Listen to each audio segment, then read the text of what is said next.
Oh, you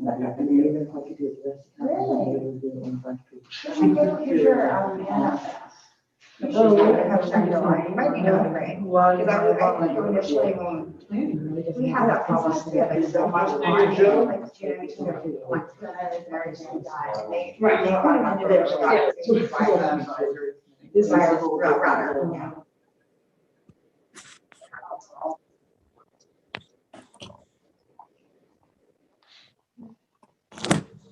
New members, so sometimes, you know. Exactly, so, yeah, and we'll just kind of roll with it.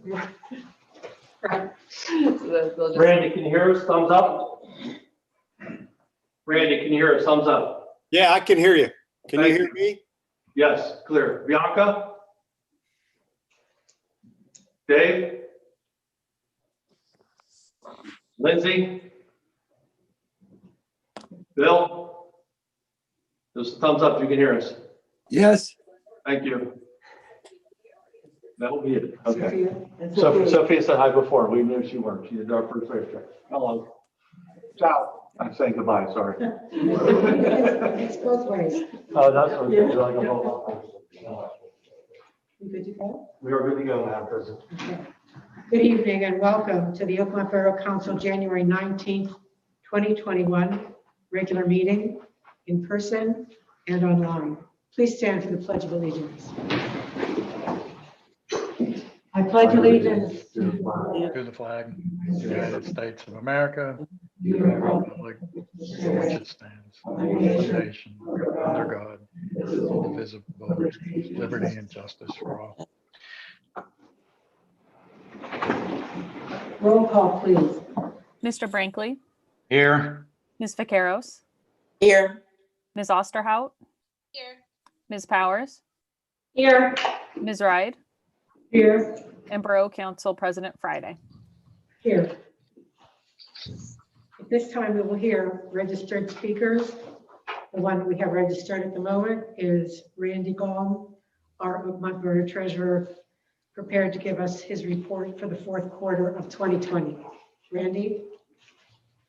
Okay, thank you, Madam President. Everybody hopefully has the report in their packets. I'll go through this and allow time for some questions.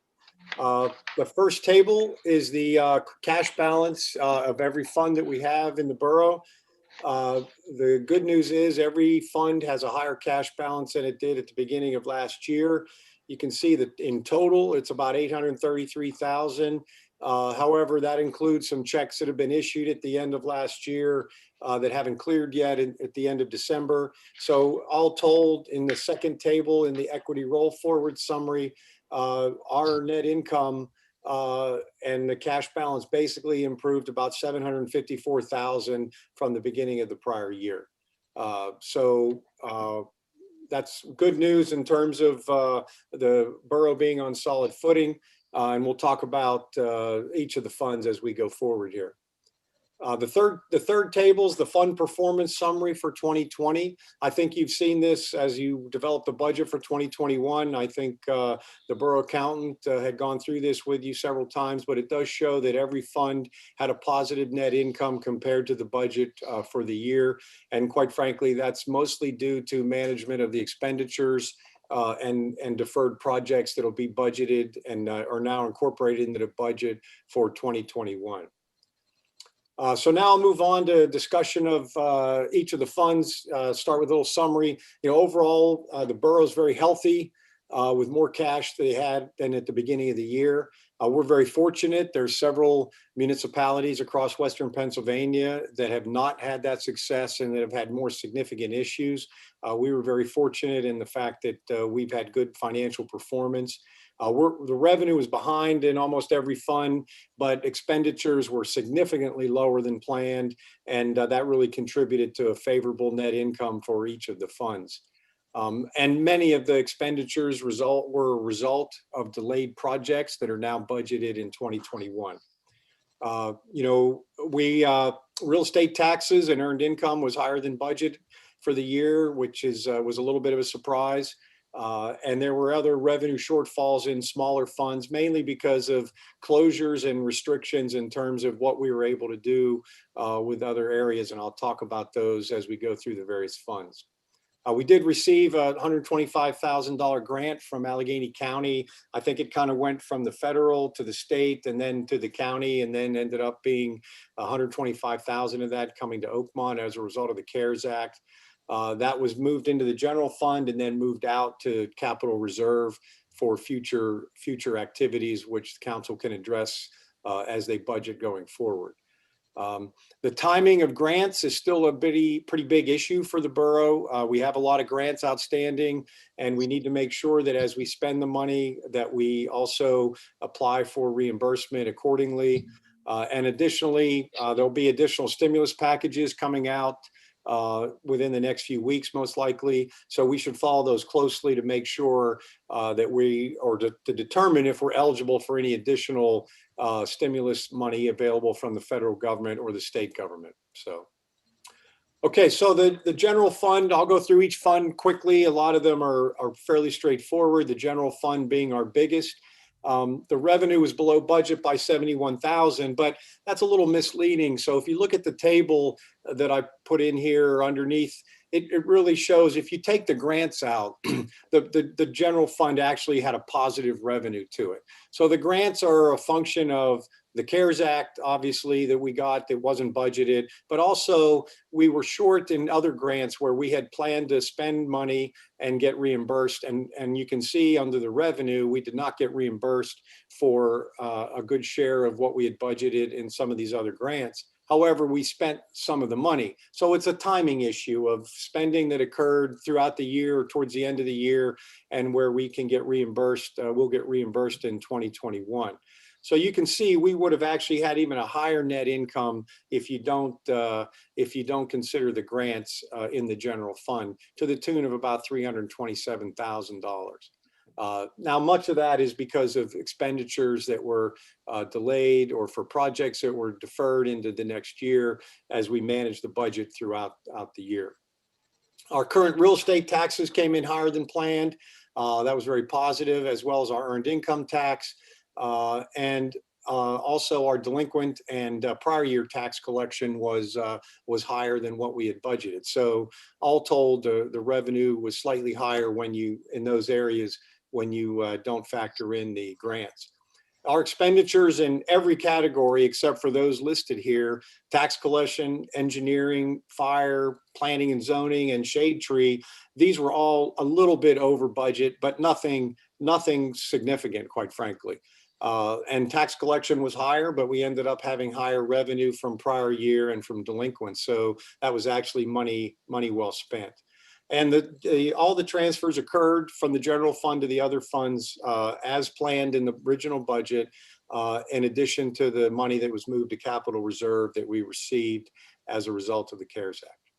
So the Boulevard project, going through the other funds, revenue was pretty consistent with budget, very close. The expenditures were lower, primarily due to projects that were deferred and will be incorporated into the 21 budget. Similar to the Kerr Museum, while the revenue was lower because of the cancellation of the antique show very early in the year, the fact is that the expenditures were also lower, and that was mainly due to projects that are going to be moved into 2021. Some painting and some other restoration type things that were planned at the museum that'll be done next year. The revenue from the library was a little bit lower. This is primarily due to usage type categories, fines and forfeits, merchandise sales, as well as their fundraising events that were obviously canceled because of COVID.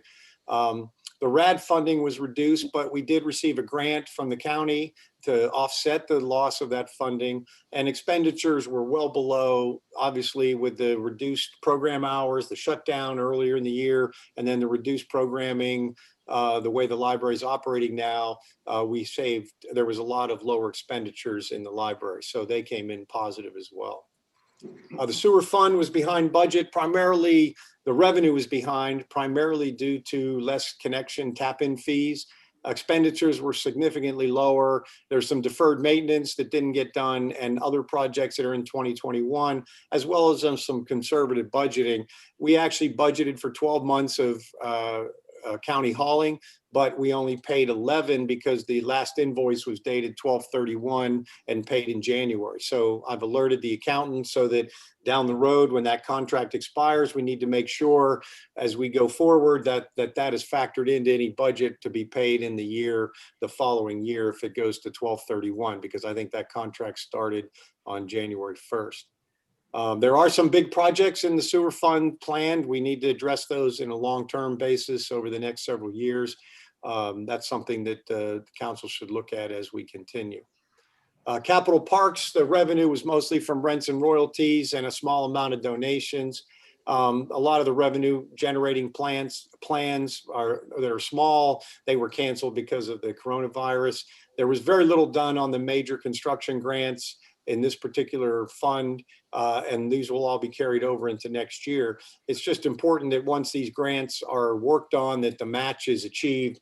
It's important to get reimbursement from the state and the folks that grant the money to us in a timely manner. That's really important.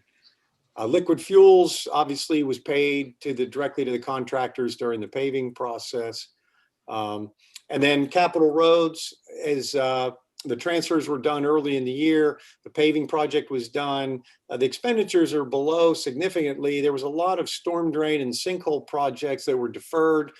There was talk of putting a grant together to try to cover those. My understanding is there's not a lot of grant money left, but a lot of that funding that was planned for this year was moved into next year. So we need to figure out the best way to use those unspent funds on other projects, which I think you've built into the 2021 budget.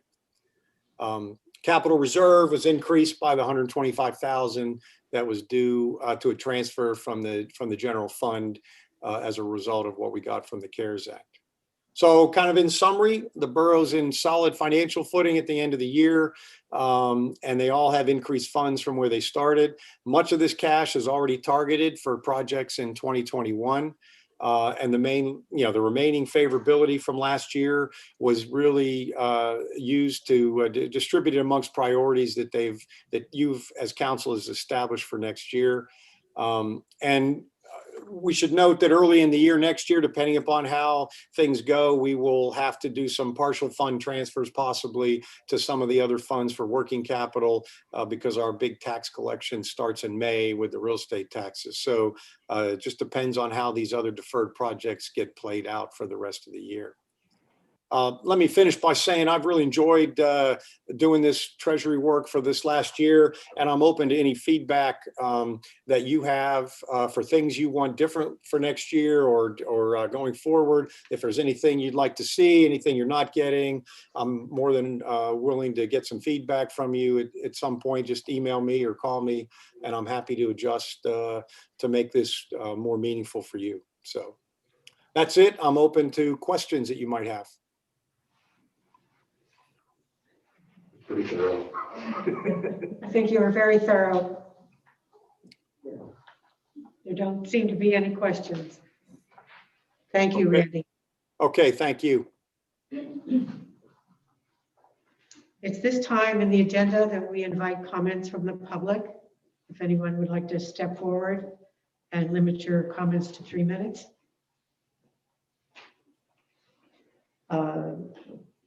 Does the borough manager have any correspondence to be read? I have nothing out of the extraordinary, no. Okay. This next part of the agenda will be the discussion about the vacancy that was left on council by the resignation of Carrie Del Rosso. There was an advertisement for interested parties to submit an application to fill the remaining part of her term, which is through December of this year. We received 9 applications. Those applicants were invited to come to this evening's meeting if they chose to give a brief introduction and rationale for why they would be interested in joining Borough Council. The borough manager has the list of names, and there's going to be a random selection, not not in alphabetical order, a random selection of anyone who would like to come to the table. Please state your name and share with us your reason for wanting to join us on Borough Council. There were 9 applicants. I'm doing a head count. I don't believe all 9 are here, whether it be physically in the building or online. So if I come to a name and somebody's not present, we will just put the name in the cup on the side and we'll come back to it and see what happens. Again, every applicant was requested to fill out the form, quote, a vacancy application, certifying that they're registered voters of the borough, a resident of the borough, and they lived in the borough for at least 1 year. So without further ado, we'll pick the names. And while I'm doing that, Mr. Chief, pick one, please. If your hand can fit. I can. If you recall in your packet, Council, I sent you with all the information. I gave the applicants a list of 9 questions to create their paragraph or their narrative, how they wanted to introduce themselves. And then we can engage as we see fit. Ann, are you here? You're first. Come on up.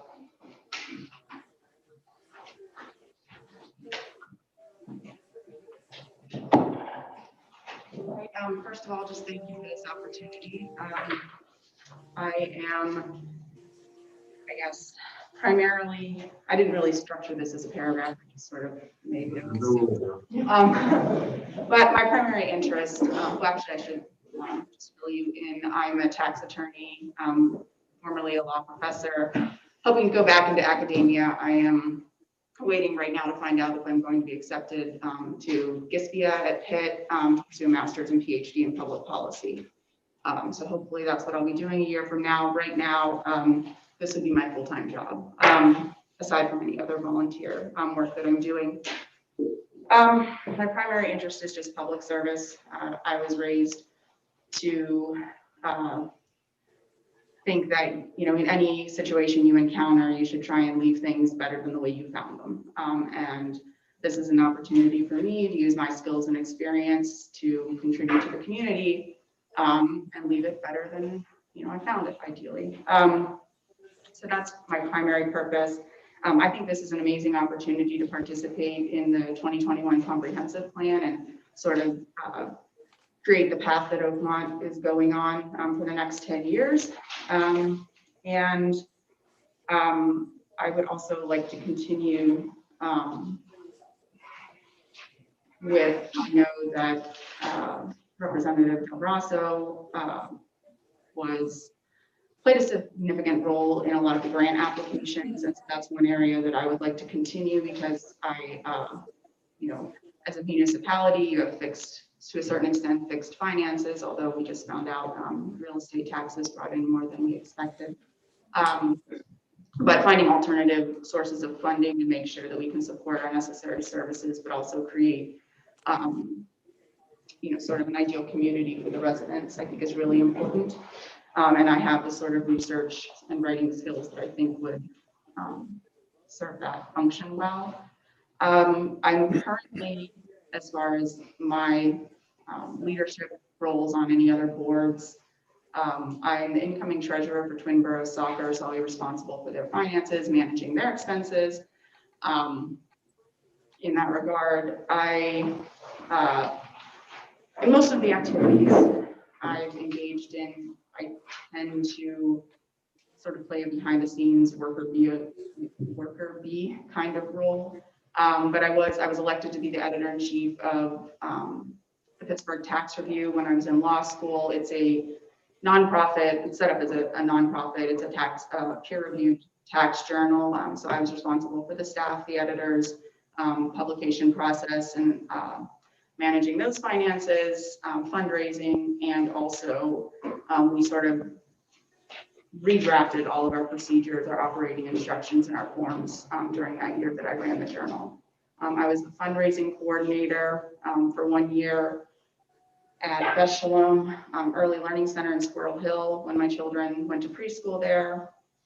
And then I was also, when I was in practice, I was invited to be on the associates committee at the firm I worked in.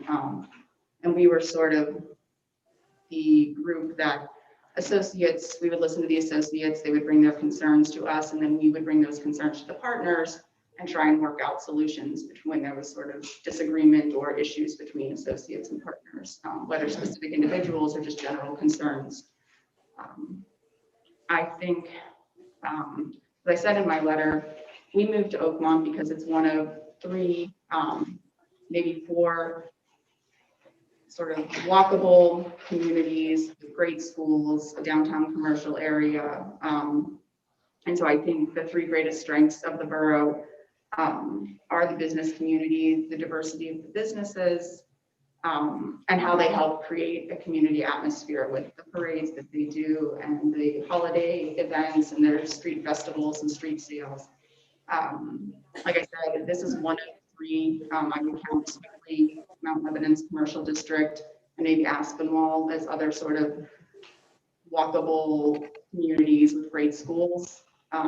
So I think that's a huge benefit.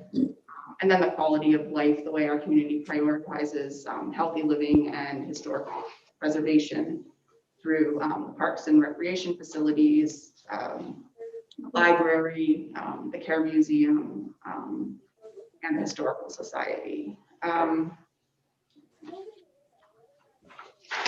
Some of the other questions, 3 words I would use, or I guess I would imagine other people I've worked with might use to describe me, is I'm meticulous or very thoughtful in my decision making. I like to consider everything from alternative perspectives, think ahead and think about what the consequences of this decision might be down the road, what precedent you might set. And by doing this, it allows me to stand by any decisions I might make because I know I've done my due diligence. I am very organized. For every job I've ever had, that's sort of a necessary skill, whether it was drafting federal regulations and rules, running deals in private practice, trying cases as a litigator, and then in teaching, just creating new courses and teaching and conducting academic research requires a lot of organization skills. And I'm very hardworking, often biting off more than I can chew, but as I've gotten older, I've learned to temper that a little bit. But, I was known when I was in private practice, driving around on the weekends with my laptop in the car because you never know when something would come up and I'd have to pull into, the Target parking lot, throw snacks in the back seat and, update documents. I just, and I love the work that I do in everything that I've done. So I'm willing to put in the time and energy it takes to get the job done. For meeting times, like I said before, this would be my primary responsibility for the time being. Whether I go back to school, I would be in control of my schedule there. And if I don't go back to school, I will most likely be going into private practice myself, starting my own firm. And so I would again be in control of my own workload and work hours. The 3 areas I think the borough could improve on, and I know that the borough is working on these areas and has done a lot already, but I would say first, public safety. Because I was invited to be a volunteer on the pedestrian committee, I'm aware of a lot of the pedestrian issues and the traffic issues and the work that's been done so far. But I also just think it's really important, and this goes back to managing expenses and finding alternative sources of funding, just to make sure that our police department and our fire department have the resources they need to be able to enforce the laws and protect the community. The second way that the borough might be able to improve is to encourage new business and entrepreneurs. I think a little bit of healthy competition is good for the whole community, is good for the existing businesses. It increases foot traffic, and maybe someone who would come here for one store who would then stop in other stores.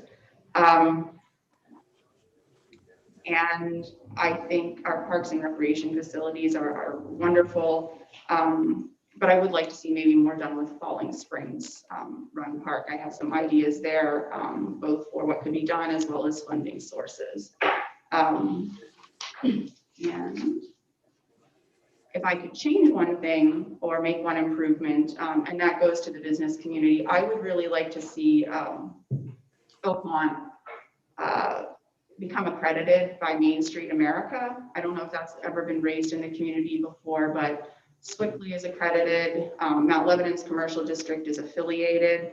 And when I lived in Washington, D.C., there were a couple of neighborhoods surrounding us that were accredited as Main Street America districts. It's a subsidiary of the National Trust for Historic Preservation. Their purpose is economic development tied towards historic preservation. It makes the businesses in the community eligible for grants as well and awards, as well as training opportunities and networking opportunities for business owners. This last year, if we had been accredited, we would have been eligible for a number of business owners in the community would have been eligible for a number of grants that would have helped them adapt their businesses to COVID restrictions and then get really up and running again once those restrictions were lifted. I've seen what happens to communities when they're able to get this accreditation and the benefits they receive from it. 15 years ago, Swickley had abandoned buildings, dilapidated storefronts. They couldn't keep businesses. Some of the business owners and community members formed an organization, a nonprofit, and worked toward this accreditation. And now if you go there, there's not a single storefront, I don't think, that's not filled. And a lot of the businesses there become very successful. So I'm acquainted with one of the people who did that, who played a role in that. And Swickley, I'd be happy to bring her in to talk to council about how that process worked.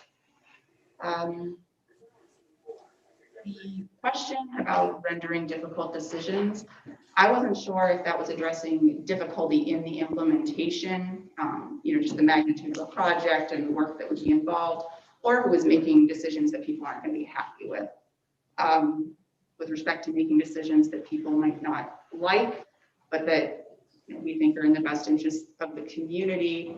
I am very comfortable standing by those decisions. I was an attorney for the IRS, so I made decisions people did not like on a regular basis. But it was impressed upon me in that role the first day I started that we had two clients. The IRS was our client and the public was our client. And the decisions we made at the end of the day, it wasn't about winning or losing our cases. It was about, are we making the right decision for the public? Is this the right precedent to set? And so I would take that same approach here. With respect to difficulty in implementation, I am motivated by challenge. It makes me work harder. So I'm not worried about that either. And I think that probably covers a lot of the skills I have. I mean, I'm an attorney, so first and foremost, my job is to listen, identify issues, research, engage in collaborative problem solving, and then communicate a resolution.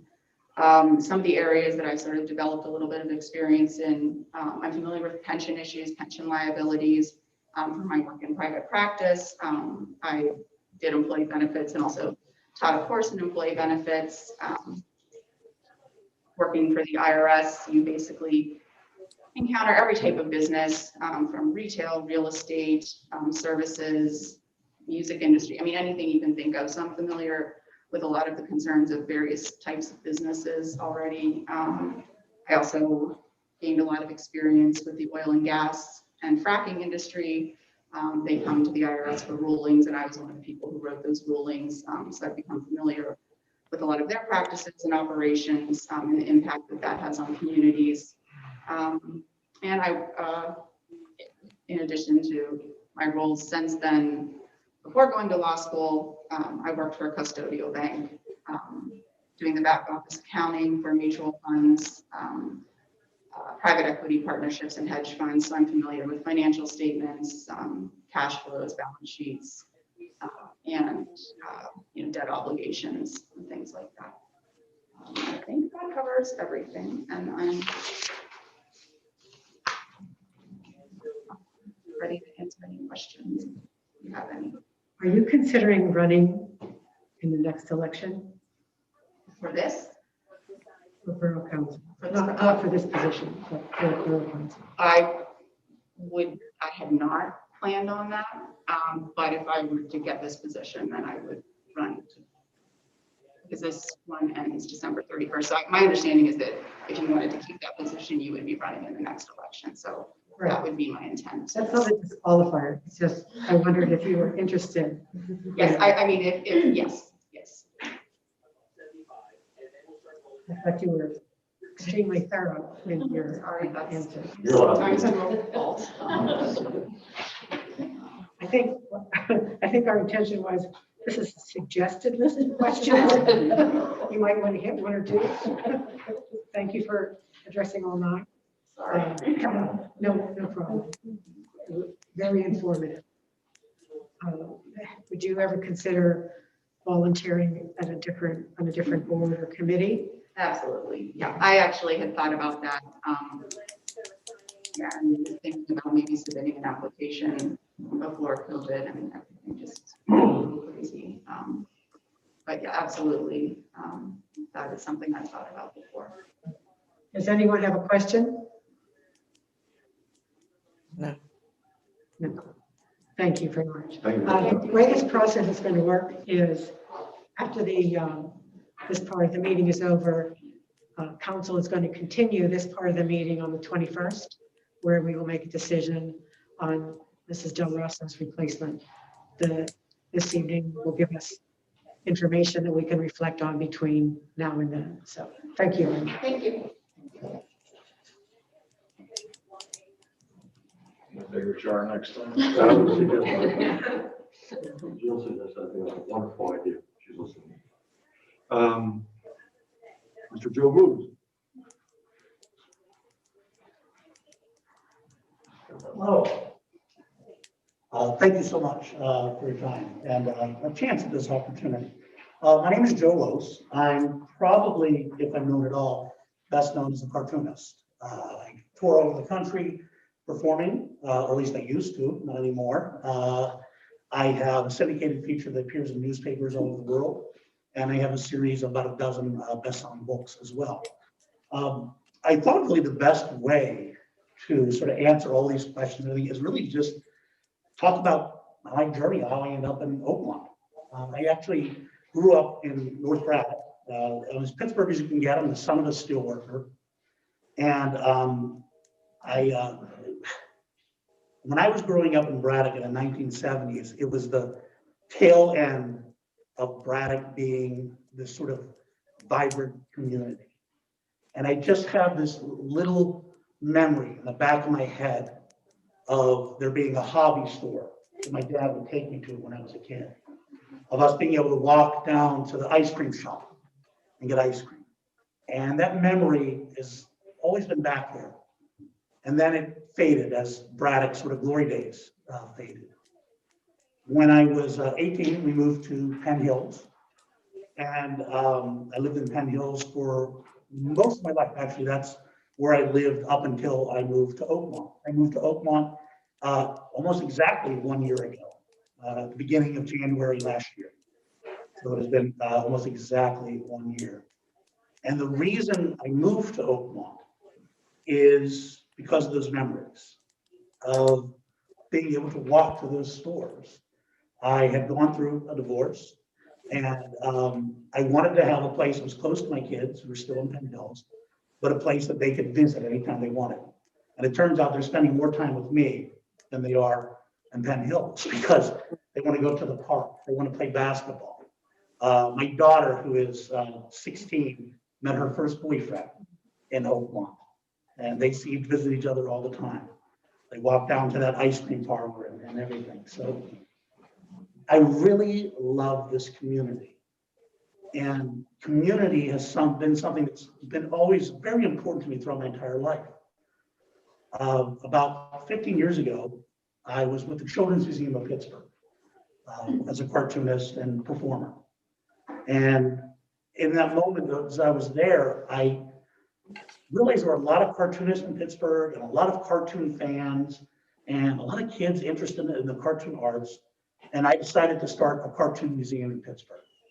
I was the founder and executive director of the Toonseum in downtown Pittsburgh for 10 years. That museum was about building community. It was a community of geeks and nerds and superhero fans and kids, but it was so much more than a museum because it was a community center. Children went there to learn how to draw. Families went there for movie nights. They went there for exhibits. Little girls dressed as Wonder Woman. Or dad was dressed as Superman or Spider-Man. It was about building community. During my 10 years at the Toon Museum, I ran all aspects of the museum, from fundraising and grant writing to day-to-day operations to curating exhibits. And my favorite memories, though, are those ones where I worked directly with the community. And it became this hub, not just for that sort of geek community, as I call it. It became part of a revitalization of the 900 block of Liberty Avenue. The 900 block of Liberty Avenue, for those of you who may be around my age remember, was not the most vibrant area. It was the last vestige of the Red Lake District. And when the Toon Museum moved in, it was a vote of confidence in those few remaining businesses. Shortly after we moved in, the August Wilson Center opened up and became this huge hub as well. And then restaurants started moving in as well. And we worked so closely with everyone in that community. We became this hangout for the kids for Kappa who would wait at that bus stop and would come into the Toon Museum and could pick up free comic books all the time. And I just love that sense of building a community wherever I went. While I was at the Toon Museum, the mayor of Pittsburgh actually I had 2 days, Joe Wost days in Pittsburgh for my contributions to the community. I won a Jefferson Award, Volunteer of the Arts Award. I think just about every volunteer award there was in the city of Pittsburgh at the time. And I actually was one of the first classes of the Mayor's Civic Leadership Program, which was an 8-week program, visiting everything from the water treatment plants to police departments and really get a sense of how the city of Pittsburgh operates. So that was sort of the seed of wanting to get more involved in the civic side of things. So after I left the Toon Museum, I was there for 10 years. I began to focus on my own career, on cartooning and publishing. And I did that for a while. I continued to do that.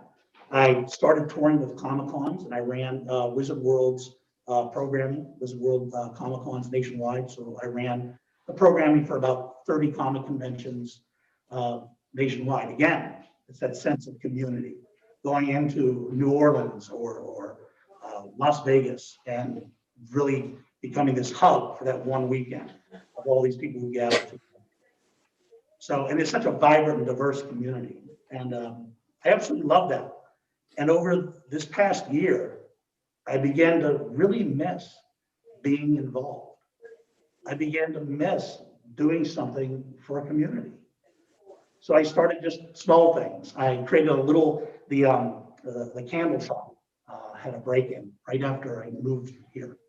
And so I contacted them and I said, I'd like to design some free candles for you. I'll design the images for you. We came up with this little squirrel character. And so whatever money you make, use it for repairs and such.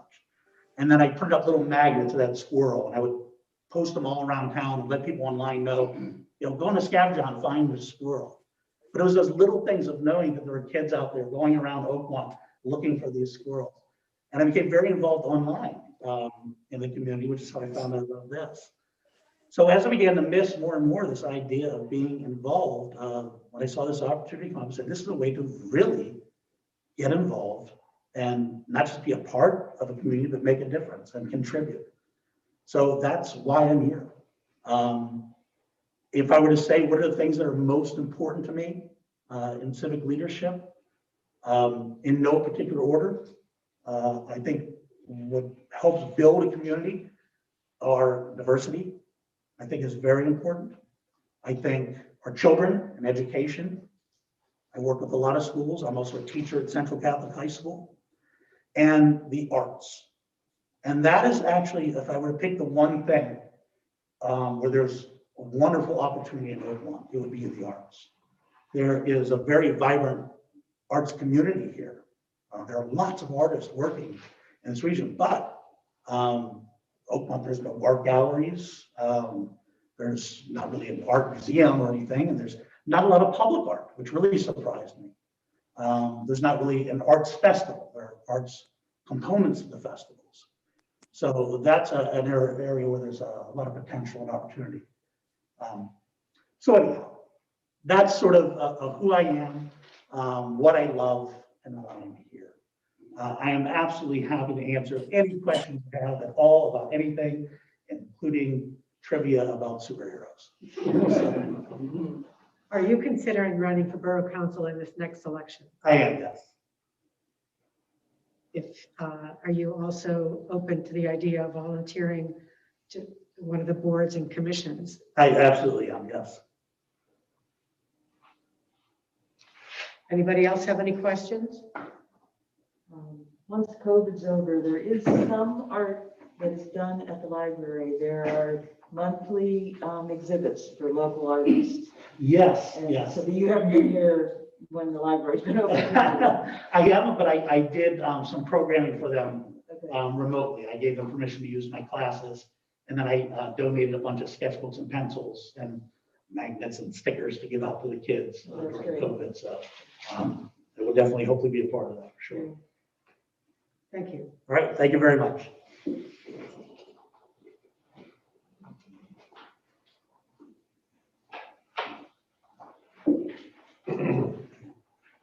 Next on the list, Kimberly Butler.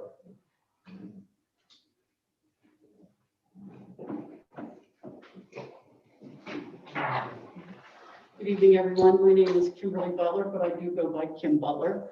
And if you're a family member, it's Kimmy. So you're never too old to be a Kimmy. But I appreciate the opportunity to be here this evening.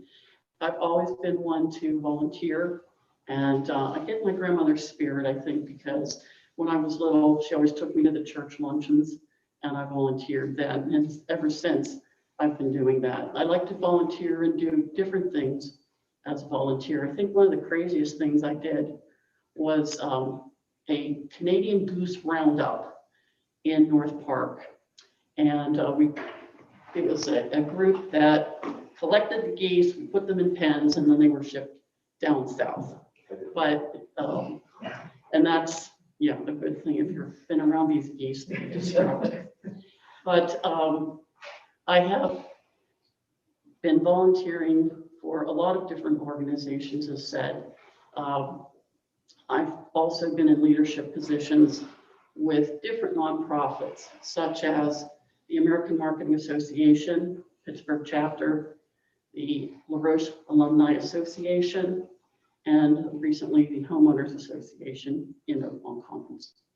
So my background is pretty diverse. I consider myself a generalist. I've been in loss prevention and security. I've worked with budgets from 300,000 to 1.2 million. I have done public speaking, human connections. I've done newsletters. I've been in training and development. I've been in merchandise presentation, and most recently in marketing and events. And I think one of the things that brought me to Oakmont was my job. I used to work for Thrift Drug over in RDC Park. And I'm from the North Hills originally. And when there was an opportunity to move here and just go across the bridge to work, that was awesome. So I moved here in 1987, and I've been a resident, and it's a great place to live and work. I've worked downtown, so it took me out of the community, and I wasn't able to give 110% like I wanted to be part of something bigger like council. But my schedule has changed, and now I'm able to stay more in the community and give back. And so I'd like to participate on a higher level, and that would be at council. I think we have a great community. We have a great Chamber of Commerce that provides a lot of activities for the community.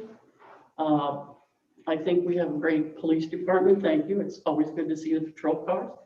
We have a great fire department. I mean, to have, 100% volunteerism and to see the young people engaged, I think is awesome. So I would like the opportunity to bring my skills and commitment to council. And I appreciate the opportunity. Are you considering running for Borough Council in this next election? I am. And have you considered joining the borough through volunteering on a board or a commission? I would like to do that. I've looked online to see what is available. I always thought it would be really cool to be with the police department, like the traffic during parades and things, but I know that's a higher kind of qualification, but I always thought that was cool. But I would be happy to serve in any capacity for this borough. Does anyone have any questions? Thank you very much.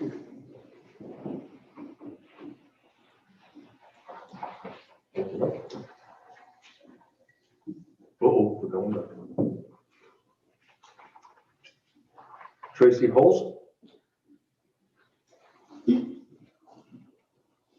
Good evening, and thank you very much for allowing me the opportunity to interview and apply for this role. I did have the opportunity to run in the primary a couple of years ago, I lost in the primary to some wonderful women, one of which is sitting right there. So again, we did very well from the Democrat, association. So I appreciate it.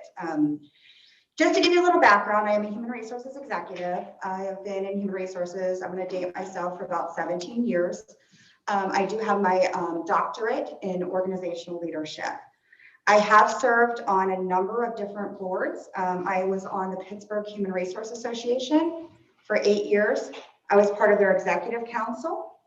I am currently on the Oakmont Commons Homeowners Association board. I am the current vice president. I've been on there for about 5 years. I also am involved in a lot of women in leadership groups in Pittsburgh, and I'm currently the co-chair of Women in Economic Leadership Development in Pittsburgh, which is a women's group that promotes a lot of programming, a lot of diversity and inclusion for women of in all different industries. And I am right now currently part of the Oakmont Democrat Committee, and I am been involved with them 1 year, and I'm on the executive committee as the secretary. So some of the strengths of the borough I consider to be culture. I think that this is an amazing community. I lived in New Kensington. I grew up and was born and raised in New Kensington. And I always wanted to move to Oakmont, to be honest with you. And in 2007, my husband and I bought a townhouse in Oakmont Commons, and we moved over here. I wanted my daughter to go to Riverview. She went to Riverview. She graduated. She went to Duquesne. She's, now, again, working in her field, everything like that. So she's had a wonderful education and a childhood in Oakmont. I also love the people here. I think the people in Oakmont are, everyone's very inclusive and very collaborative, and I think that that's extremely important. And I think we have a good, from a strength perspective, a good infrastructure. I think that we obviously, have the continuous improvement we need for some of the physical systems, such as the water and the wastewater. But I think that we have a dedicated and community-focused police force and a number of different things, and people that really just care. My interest is obviously, and again, this is going to be so cliche, but I want to give back to the community that I have lived in and I serve, and to serve in, and I love. I definitely have always wanted to go into public office, and now it's kind of my time. And to answer your question, because you're going to ask, I am planning on running, absolutely, and I would be absolutely volunteer for any boards of any sort. So 3 words that would describe me as a leader, or kind of forward thinking. So I am kind of strategic in what I have done through my career. I like to think not today or tomorrow. I like to think what's going to happen a month from now, what's going to happen 2 months from now. I'm kind of like a more big picture. I think I'm very ethical and trustworthy. I think, obviously being in the career of human resources, there's been a number of different things that have, obviously, I've encountered, and I believe that I am very trustworthy, and I'm very compassionate. I tend to, really want to care. I mean, I care about people. I care about things. I care, sometimes too much, but I do. Some of the things, obviously, I have no problem with the borough council meetings and the times and everything. I think some of the areas that we believe that the borough should improve on are stormwater and wastewater management. Unfortunately, I live in the commons. You know, I had the opportunity, and this is the biggest one, because I did have the opportunity, although my house wasn't affected, you know, I had the opportunity of being like 10 houses down from the people that were affected. And they were personal friends, they were neighbors, they were people I knew. I think that we do need to improve on the recycling and the sustainability. I think that that is, you know, something that's, you know, and of course, that has been ongoing working on, and I know you're really trying and everything like that, but I do believe that that is an issue. And again, I think the traffic and the parking issues and everything like that are an issue for the borough. But of course, the one that I think was probably needs the most attention would be the stormwater. So on occasion, if the council has to render decisions regarding obviously different things that might affect people, or there might be, you know, it might be something difficult, I have no problem doing that. I've done that in my career as a human resources executive. I definitely, you know, even as in the Oakland Commons Homeowners Association board, you know, there are times where even if it's something personal or something that, you know, another neighbor wants, we have to take the whole community into interest and make a decision on. We can't just make a decision on one neighbor or one person. So, and any other things that are just kind of to contribute to my effectiveness would be like, you know, I think that, you know, I am an accomplished public speaker. I do a lot of podcasts, a lot of different things for a lot of different, you know, colleges and universities. Won't get into all those details there. And I do things like I'm a teacher and a mentor. I teach other HR professionals. And then I do a lot of things with what's called Onward to Opportunity and teaching military veterans to get back to transitioning to civilian life and helping them with like different things like HR certification and stuff like that. So I do a number of things like in giving back like that. So yeah, that's it in a nutshell. So I was trying not to be too wordy, but any questions? Already answered mine. Does anyone else have a question? Okay, thank you very much. Thank you.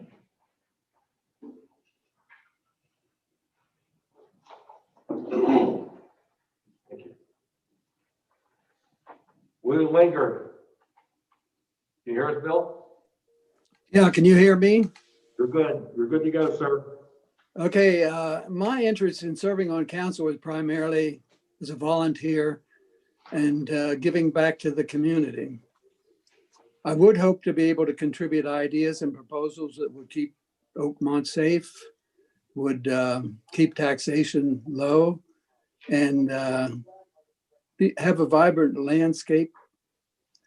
And I would also strive for the borough to have good relations with neighboring communities.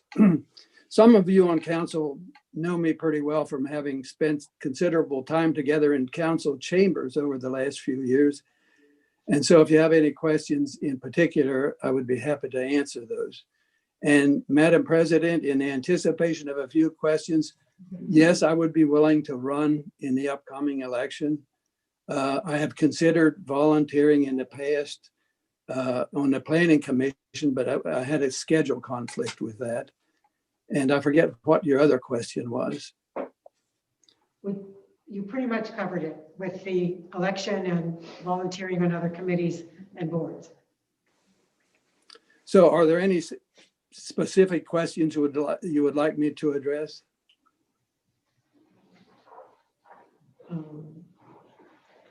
How do you feel that your previous experience as borough engineer would give you insights into being on borough council?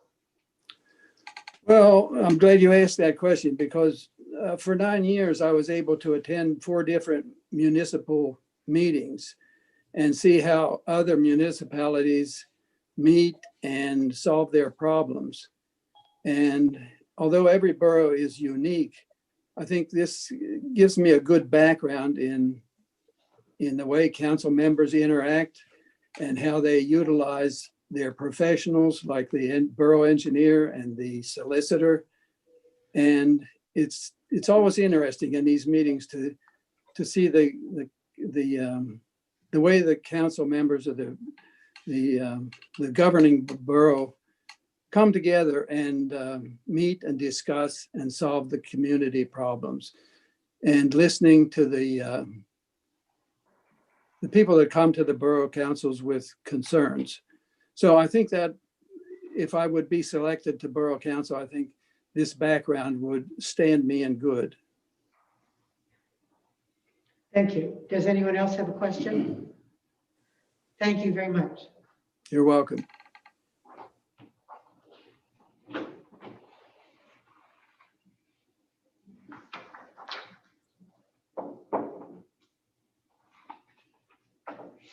Mr. John Raymond Arnold.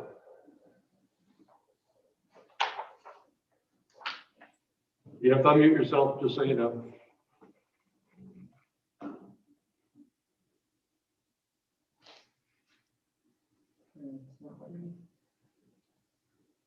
Bottom left corner, I believe. Oh, no. There we go. Can you hear me now? Yes, we can, sir. Okay, well, I'm a little ashamed by the quality of the previous applicants. Nevertheless, I'll persist. Since I did bother to answer your questions here, Scott. I'm relatively new to the volunteer activities. I do serve on the Oakmont Commons Board of Directors as secretary. I've only been there about 9 months. Prior to that, when I lived in California, I did serve on a similar board for a condo association, much smaller number of units. As some of you may remember or know, I have worked with Citizens to Protect Oakmont on the oil and gas ordinance. Testified before council a couple of times. Now, Ed Greister was the leader on that. I was more or less a foot soldier.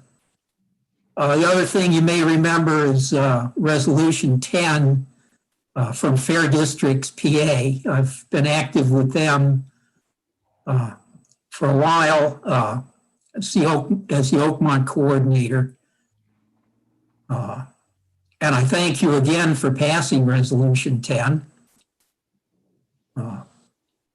Beyond that, my leadership has been mostly in the professional arena.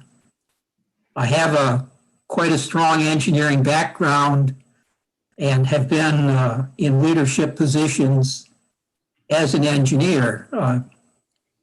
I was the director of system management on a program called USC 38, in which I had well over in the 80s, a $10+ million a year budget, and had about 10 engineers working for me.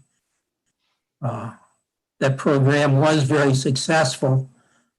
I was also a leader on a program called FleetSatcom, which was a $1 billion program.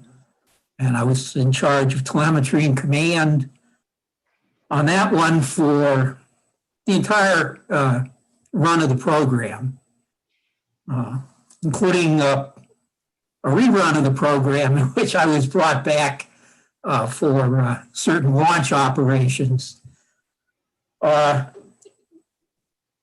that, most recently, before I moved to Oakmont, I was chief engineer of the MPS 36 sites out at Kwajalein Island in the Marshall Islands. Answering some of your questions, I basically would like to serve on council simply as a matter of civic duty, and same reason I'm associated with Fair Districts and the oil and gas is just an opportunity to give back. As far as three strengths of Oakmont, I think the community stability is a real strength. It seems like a lot of people move here and never move out. The other thing is the service to residents, clearing roads during snowstorms, Other services, leaf pickup. The services to residents are very good in Oakmont. And I would hope on council to work towards preserving that and improving it. And then there's safety and just the financial discipline of the borough. You're not in any great debt, and it's certainly a safe community. And that probably accounts quite a bit for the stability of the community. The next area, what I would hope to accomplish, and this, I'll sort of wrap several questions in this. What the borough doesn't do as well as it could is infrastructure maintenance. You have an aging infrastructure. It's a problem common to probably every borough in Pennsylvania, and certainly to myself. But I think it could be improved, especially if council adopted a systematic attempt to get ahead of aging infrastructure and turn it more into a maintenance rather than a repair issue. I realize that means money, and that's terribly difficult. I would hope on council towards working towards grants that would support such an effort. I think it's really important to maintain and improve infrastructure. It's another part of that is just to work towards encouraging investment in the community by businesses, housing development, anything that would increase the tax base and make it more feasible to hopefully at some point get ahead of infrastructure, or at least stay even with the needs. What people would say about me,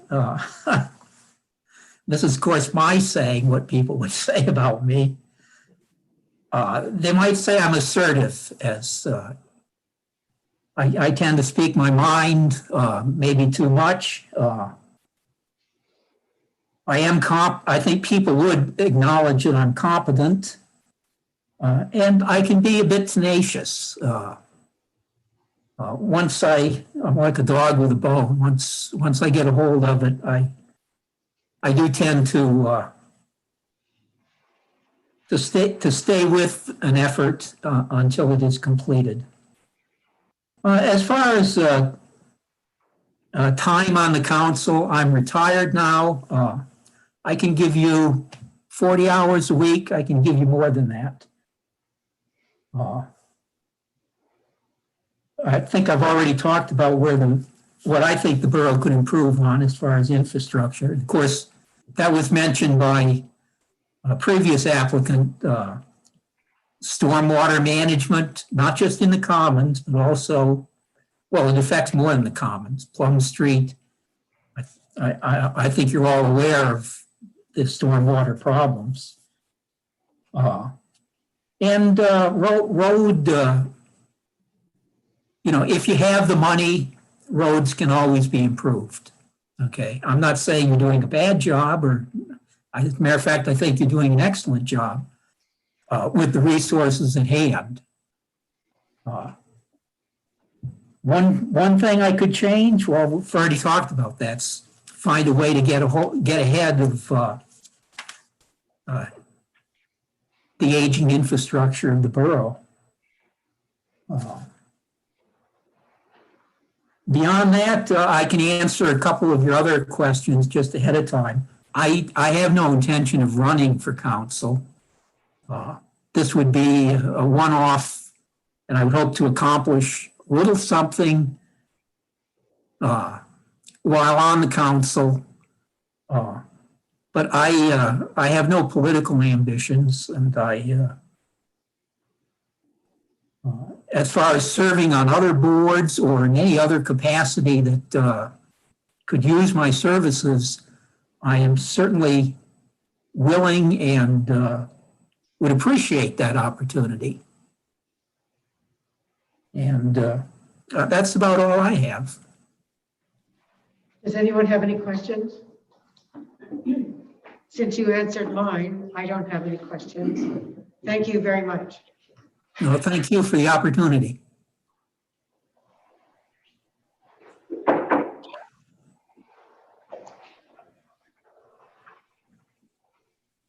Is Shane Michael here?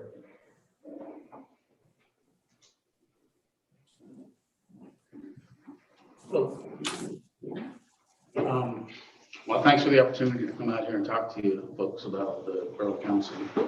A little bit about myself. I grew up here in town. I've lived here almost my whole life. So I guess I'm kind of a product of this borough. I went to Riverview, graduated from Riverview in '84. And my family's been around here. My mom and dad were involved in the community while they were alive. My dad had a business here. My mom was in the women's club whenever they had the women's club down by the RCAC down there. So I guess I'm really passionate about Oakmont. I think Oakmont's a fantastic community.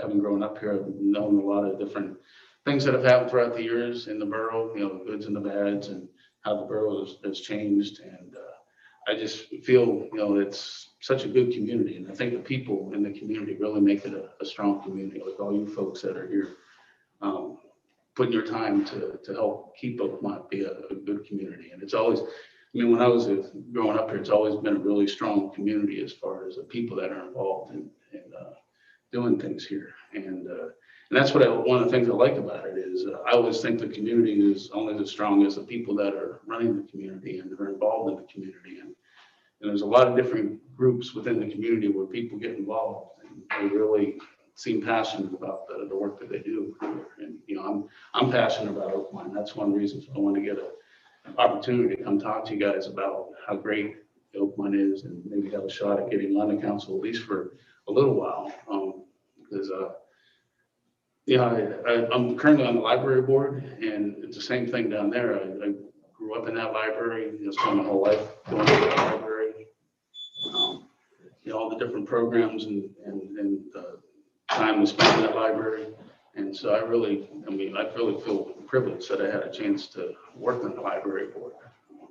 And I'll continue to do it. That's one of the things I'm passionate about is that library down there. Just like I'm passionate about our community. And I feel that, since I've had the opportunity to do different things in my life, and a lot of it's because of Oakmont here. And I just want to, hopefully we can continue that to the rest of the people like these folks that have decided to move to Oakmont, and because Oakmont's such a good community, and give the opportunity to kids that are growing up here to continue on and be successful in their lives. Going to Riverview down here, I think Riverview's a fantastic school. As far as Oakmont and being in a small community, being involved with Borough, I really think that there's a lot of good that comes out of Riverview being a small. I was involved in the bands down there. I was involved in sports and a couple other clubs, and that's what's nice thing about a small school is you can get involved in all those types of things. And I would hope that the borough continues good relationships with the school district, and we try to keep the school district as a school district here, because I think there's a lot of identity with Oakmont and Verona keeping that school district here. And I hate to see that school district leave and us be sucked into Plum or Verona being part of Penn Hills. I think that takes a little bit of that community pride away whenever you lose that type of things. You mentioned somebody mentioned the parades, and we marched in the marching band Riverview down the boulevard. If you take Riverview away, now I don't even know if we'd have a marching band. If we did, it'd be Plum, or Penn Hills. And so I would hope that the borough continues relationships with the school district and keeps it as it's a small school district, single way school district. A couple other things I was thinking about was, I know we're starting on the comprehensive plan again, and I think that's a good idea because there's a lot of areas in Oakmont that I would say maybe not a lot, but I mean, a few that could use some improvements. I know there's new developments in different places down there at the end of 6th Street and Plum, street down there. I know we got work we got to do down in that area. I think there's opportunities for different programs to come in and businesses to come in. And that I know Pennsylvania's planning, their planning group is working on updating their zoning laws and zoning codes. A lot of those codes are thinking are outdated. They were all developed in the 50s, and so they're working on updating those codes. So as part of that planning, comprehensive planning process, I would hope that the borough, or I would suggest that they be involved in that update to their planning with the state. There's other areas, I think, down on the Lower Boulevard that are probably going to be developed at some point. So I think we should set up our zoning regulations to help handle some of these different opportunities for businesses and companies to come in. I know the Edgewater has been, at least from the state planning side of it, they kind of like that type of zoning that they developed down there, that community that Edgewater has developed, that type of common area where people can go and do stuff, as opposed to maybe the types of R1s and R2s that are around the rest of the community. In my professional career, I've been a civil engineer, civil environmental engineer. I've been that pretty much since I got out. I graduated from Penn State and got a master's from CMU. So throughout that career, I've worked with a lot of different communities, borough councils. So I kind of know the dynamics, the ins and outs of communities and borough councils. Working with, I think one of the big things is trying to get grant funding, since a lot of times the borough councils are challenged in trying to figure out how to spend the funds for the communities that they have. So I think grant funding is a good way to go for a lot of those different, whatever different categories are of grants. I've been involved in, I've been involved in the school district down here, working with, coaching different times. So we make decisions all the time as coaches, and working with families, making those types of decisions. So it's always the trade-off, sometimes, and how to make some of these decisions, but you really need to make those decisions. And I think that's what's important is when you're on borough council, to be able to make those decisions and understand all the different aspects of what goes into that decision. So I think that's probably about it. I'm considering running for council again in the fall. I mean, like I said, I really think Oakmont's a fantastic community, and I really want to be part of keeping it a fantastic community. So, thank you for anticipating my question. Does anybody else have a question? Thank you very much.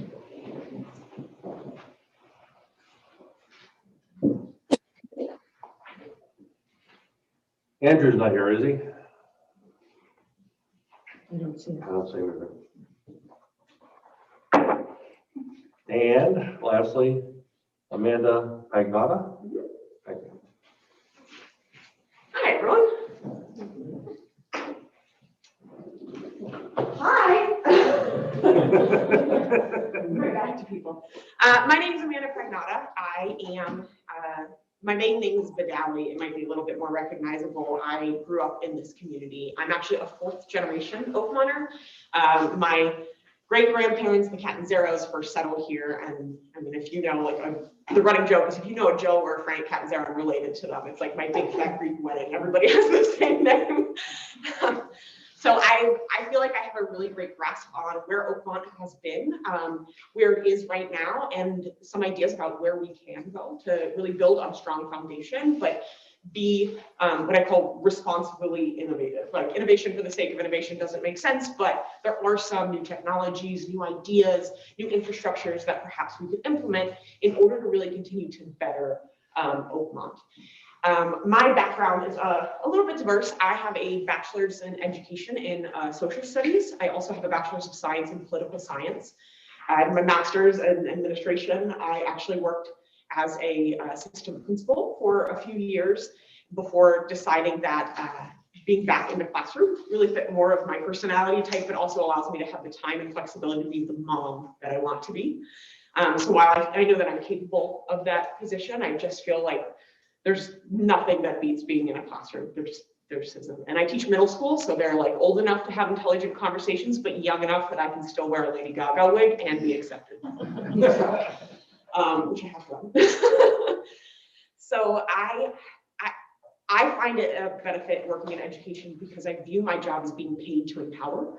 And I think that when you're on council, it is the same opportunity, that you have a really unique opportunity to be a catalyst of enthusiasm and excitement about a community for other people. That it's not just about the work we do in here, but it's about empowering other community members. 9 applicants for a position is great. Wouldn't it have been great if it was 100? Not that you would want to sit here all night, but like to have that opportunity to see that diversity and that representation, I think would be ideal as we kind of move forward and push people into civic engagement in our community. I love that we have an Instagram. I think that's fantastic. My students 2 years ago convinced me to get one, and it's been a huge hit where we showcase like what people have done, what they've read, what they're working on, and I see this ownership and this pride as students, and I think the same is transferable into a community. So I think as we move forward, looking for ways to really embrace technology, the streams online are fantastic, but you look back at the history and there's 30 views here, 40 views here. So how do we really engage the community to want to take part of the civic engagement? I think there's an amazing opportunity with this local high school to partner, perhaps even consider to empower the next generation. You know, I'm one of over 100 people that graduated from Riverview in my class.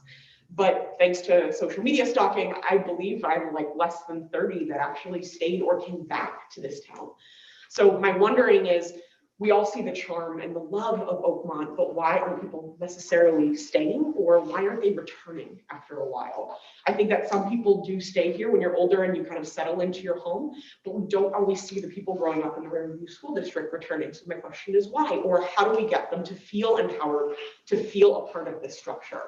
I would love to see us create sometime in the future a junior council where we work with the local civics classes and the schools to really have students participate in this process and understand the process, and hopefully catching them right out of the graduation gates, or right at the 18-year-old let's go vote mark, to really be a part of this system, to feel like they have ownership and that it's not just learning about something in a textbook. It's obviously something I'm passionate about because I'm an educator, but also just as a community member.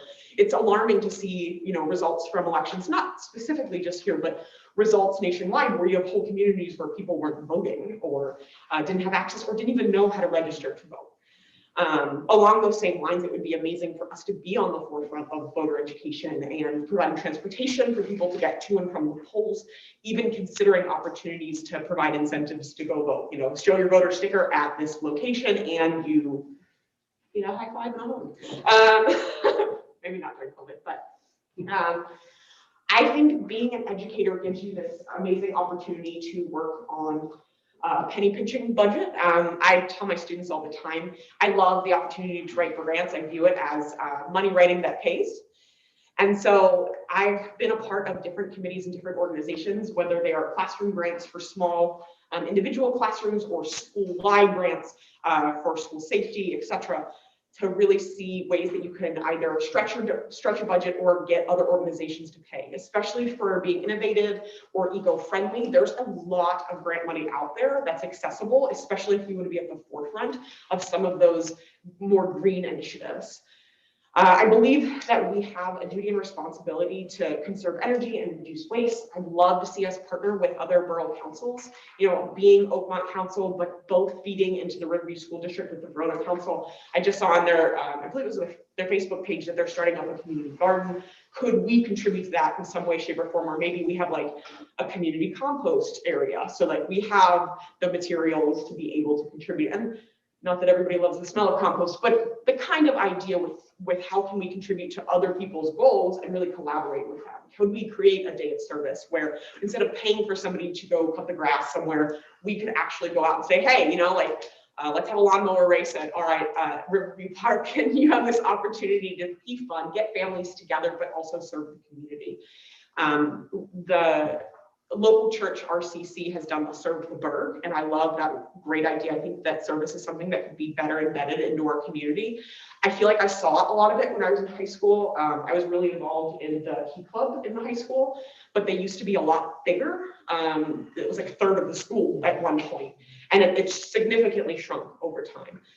In Kiwanis or Key Club, they're an international organization. When I was in college, I had the opportunity to serve as the international president. And even though it's a service organization, they run like a government. We have bylaws, rules, amendments, budgets that we stick to. But again, operating in a way where you're empowering other people. Leaders come and go, but the constituents are forever. So how do you empower other people to engage in the community, to serve, to want to give back? I really value political discourse. I love learning what is new, what is reasonable. I love hearing from different experts. I'm not a fan of making difficult decisions when I know somebody's feelings are going to be hurt, but I can do it. For example, I worked in administration. We had to make some really tough calls with even staffing. And you're dealing with somebody's livestock there. They have families, they have homes, and you don't want to be the person to bring them into your office to say, we don't have a position for you. So it's not something that I personally enjoy, but I'm able to do it in a way where I can balance financial, social, ethical decisions that are best for the community or school or whatever entity it is. I would love to see us grow health, wellness, and educational opportunities in our community, providing opportunities for CPR training or babysitter certification. You want young families to come in here? I don't know who to ask to babysit my kids. So if you want to see them get more involved, what can we do to kind of empower families of, hey, here's a list of Oakmont's registered babysitters. But things like that can really help out working parents. Even love the flu shot days that were at the Borough building, but for working families, those hours get kind of tricky. So what could we do to build on that, where they could be open later or open on weekends, and we could get just a few more people in that maybe want to participate in it. I think that we're headed in the right direction with embracing some technology. I think that there are some really great opportunities to utilize social media in a way that we can be more transparent where it makes sense to be more transparent. Could we, have students who are masters in technology? I'm learning new things every day. I just got a TikTok this year. So, you had spoke before about Twitch. It's changing all the time, but a lot of it can be used for educational purposes. If you have these young families in Oakmont, why couldn't you do a dance challenge where, you put it out there and you see all different community members coming together to do this thing? You get these viral videos, it brings people into town. Right now, when I go somewhere and I say, I'm from Oakmont, they go, the bakery. Don't get me wrong, I love the Oakmonter. I could eat it for breakfast, lunch, and dinner, and you could roll me out of my house. But I'd love for people to say, oh, the community. Like, there's so much more than any single business here. And there are so many excellent businesses here. But how can we build up those arts nights that you do, or those street fairs, or the parents and me classes, or community adult classes like redoing your resume, or large mental health needs we'll probably need as people leave COVID and reintegrate into being social creatures. So looking for ways that we can kind of sustain that social aspect for our community, I think is really critical and really important. I would love to see us look at ways to incentivize having a business in Oakmont, but like living and working in Oakmont. So if you're a business owner and you also live in Oakmont, what can we provide as a reason that you want to either stay here or continue to operate or move your businesses in? Look for ways to really welcome new residents, new families, give them opportunities to tour Oakmont and see all these great things. It would be interesting to poll people and say, out of everyone that lives here, how many of you have been to the Curry Museum? How many of you know we have an olive oil shop? How many of you know that the library has classes? So when you put these out there, I think these are great programming, but sometimes the communication isn't there for everybody to know all the awesome things that Oakmont has to offer. I kind of run my life with this theme of creativity meets energy. I am willing to do, I don't easily get embarrassed, and I consider myself very personable. I love to talk to people. I love to gather ideas. I'm happy to disagree with people, but I want to hear people out. I want to put my energy to good use. I tell my students that all the time, that word choice and your voice matters. And I believe that I can be an example, not only for people in this community, but my students in another, in terms of really trying to use your words in a way that transform the world, as cheesy as that sounds.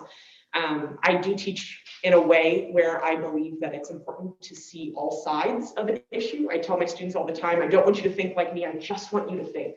And again, I believe that goes a long way with working on the council and empowering other people to think, understand what's going on, see all sides of it before they make their decisions, and just really encourage participation. I've done the nitty gritty kind of things with the building of the budgets, the grants. I've written policies and procedures. I've done contract negotiations. I consider myself a listener. I really pride myself in not just hearing what somebody says, but listening to what they say and analyzing how they say it and why they've taken the time to put into expressing what's important to them. You know, if somebody's coming to you with a concern, they've probably not just like thought of it off the top of the head. It's probably been nagging them for a while. So really listening to community concerns and seeing what's out there, and then building on the positives and celebrating the positives, doing community awards. We've done some like people's choice kind of things, but it would be really neat to do like an awards night and get that community, again, engagement piece. But overall, I think primarily developing us as a social community where there's opportunities to innovate, to build on our effectiveness, to keep our small town charm, but in a way that makes sense financially. You know, people bring up roads. I know that I hear complaints about, oh, go brick roads, but there's something really charming about them. But also there are new systems. There's a company called Street Prints, and they do asphalt printing that looks just like brick roads, but there's no weeding, no upkeep. They're good for pretty much 7-8 years. It might be something that we look into technology innovation wise that builds upon previous things. While maintaining that small town charm. So if you have any questions, I'm happy to answer them. Yes, I would be interested in running. Yes, serving on a committee in any sort of capacity. I just am excited to be here. I'm excited to continue to get to know all of you and hopefully do my due diligence in serving the community. Does anybody have a question? Thank you very much. This concludes the interview section of the meeting. And we will move on to approving the minutes from the regular meeting of December 21st, 2020. I would entertain a motion.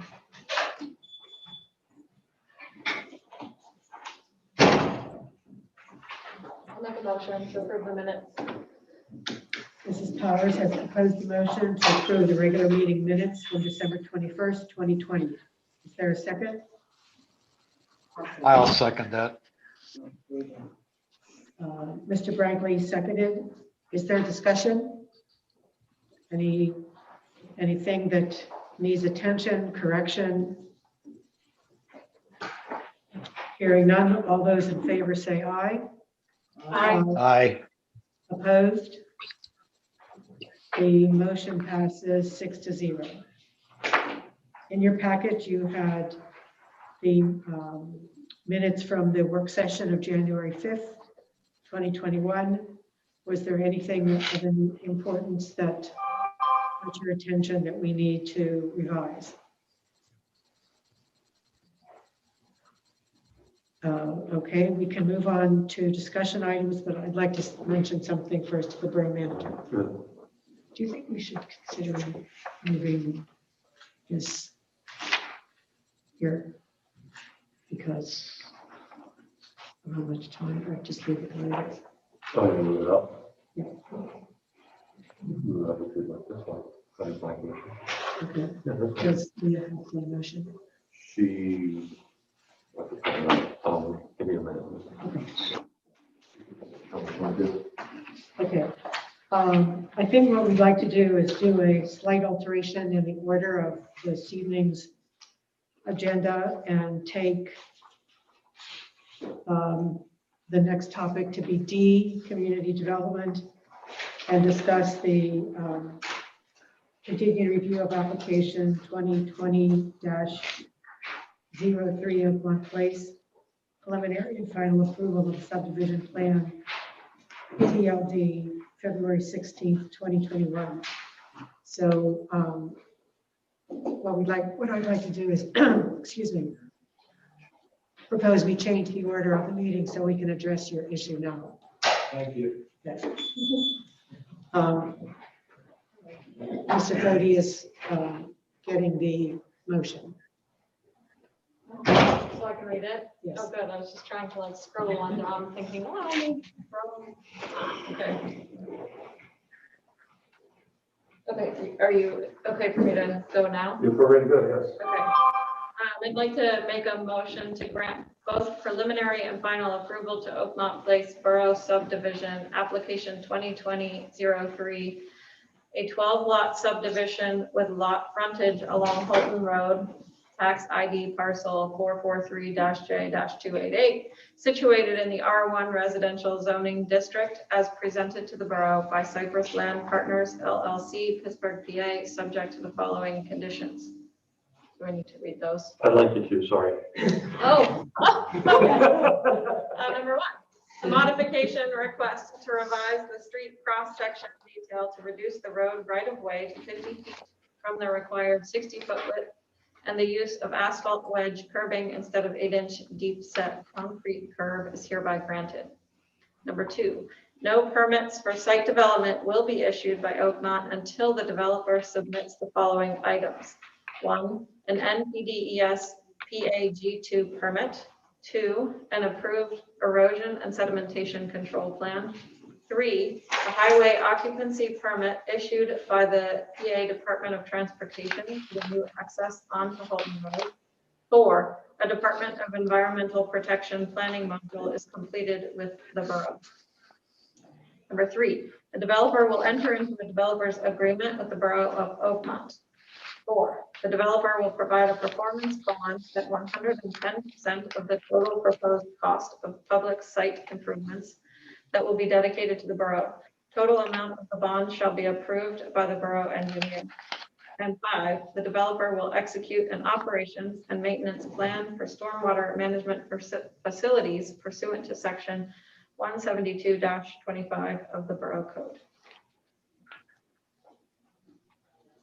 Are those items that Mrs. Powers read agreeable to the,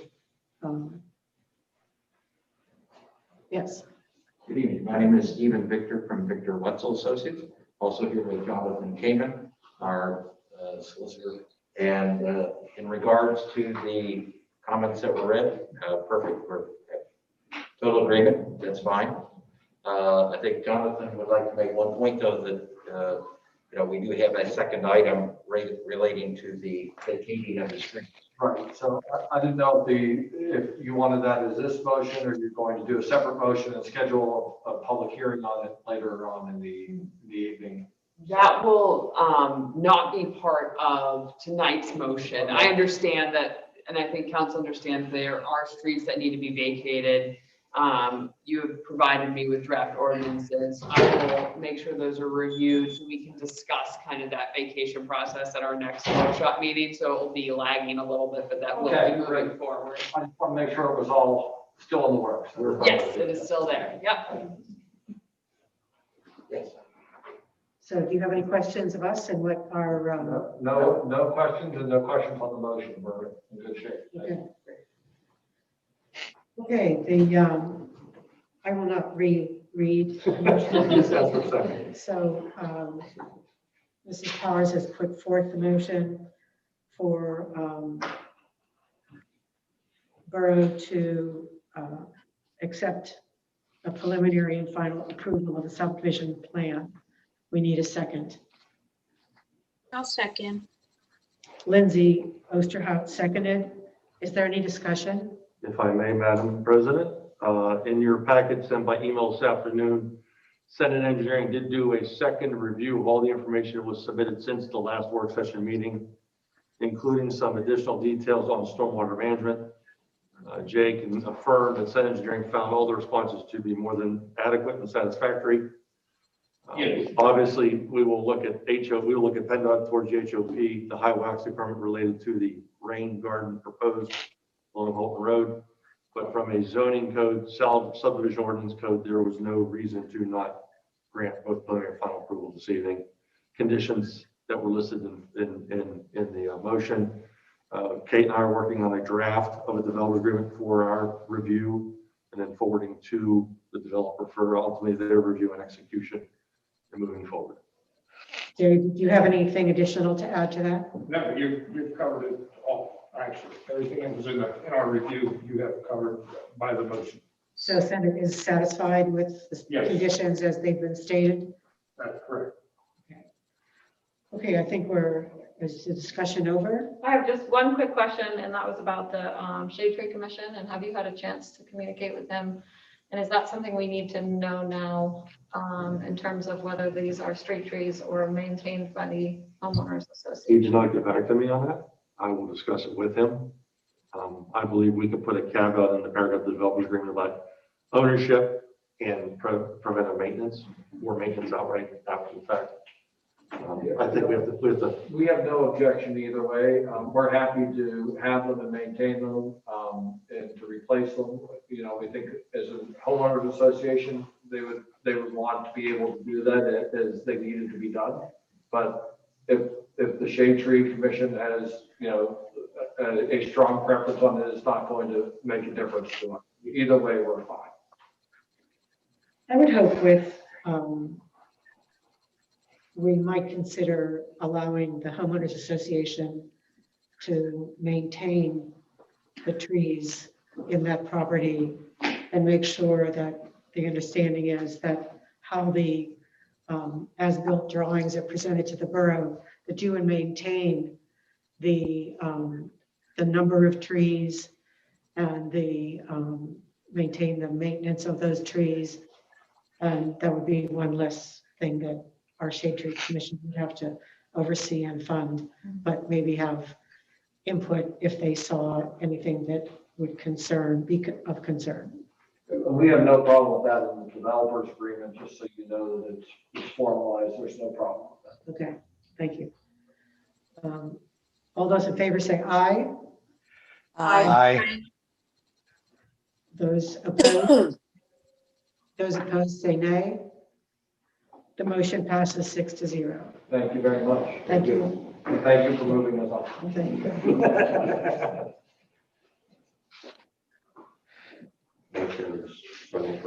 Later. Steve will be in touch. Thank you. Lindsay, do you have a motion for us? Yes, I do. I'd like to make a motion to appoint Ann Gaume of First Street to the library board with a term ending in December of 2025. Mrs. Osterhout has proposed a motion to appoint Ann Gaume of First Street to the board of Mount Carnegie Library with a term ending 12/31/25. Is there a second? I'll second. Ms. Ride seconded. Any discussion? Seeing as there's no discussion, all those in favor say aye. Aye. Opposed? The motion passes 6-0. One second, answering the question from somebody remote. Planning Commission? Okay. I'll make a motion to appoint Anthony Rossi, 15th Street, term ending 12/31/23. Mrs. Powers has proposed a motion to appoint Anthony Rossi, 15th Street, to the Planning Commission with a term ending 12/31/23. Is there a second? I'll second. Mrs. Vaqueros seconded. Any discussion? This appointment would fill the unexpired term of former member Joe DeMario, who resigned mid-term. That's why this is an erratic date. Any discussion? All those in favor say aye. Aye. Opposed? That motion passes 6-0. I'd like to make a motion to appoint Matt Blackburn, 10th Street, with term ending 12/31/2024. Mrs. Powers has proposed a motion to appoint Matt Blackburn of 10th Street to the Planning Commission with a term ending 12/31/24. Is there a second? I'll second that. Mr. Brinkley seconded. Any discussion? This appointment would be to fill a vacancy created when Lou Rocchini decided not to ask for another term on Plan Commission. Any other discussion? All those in favor say aye. Aye. Aye. Opposed? That motion passes 6-0.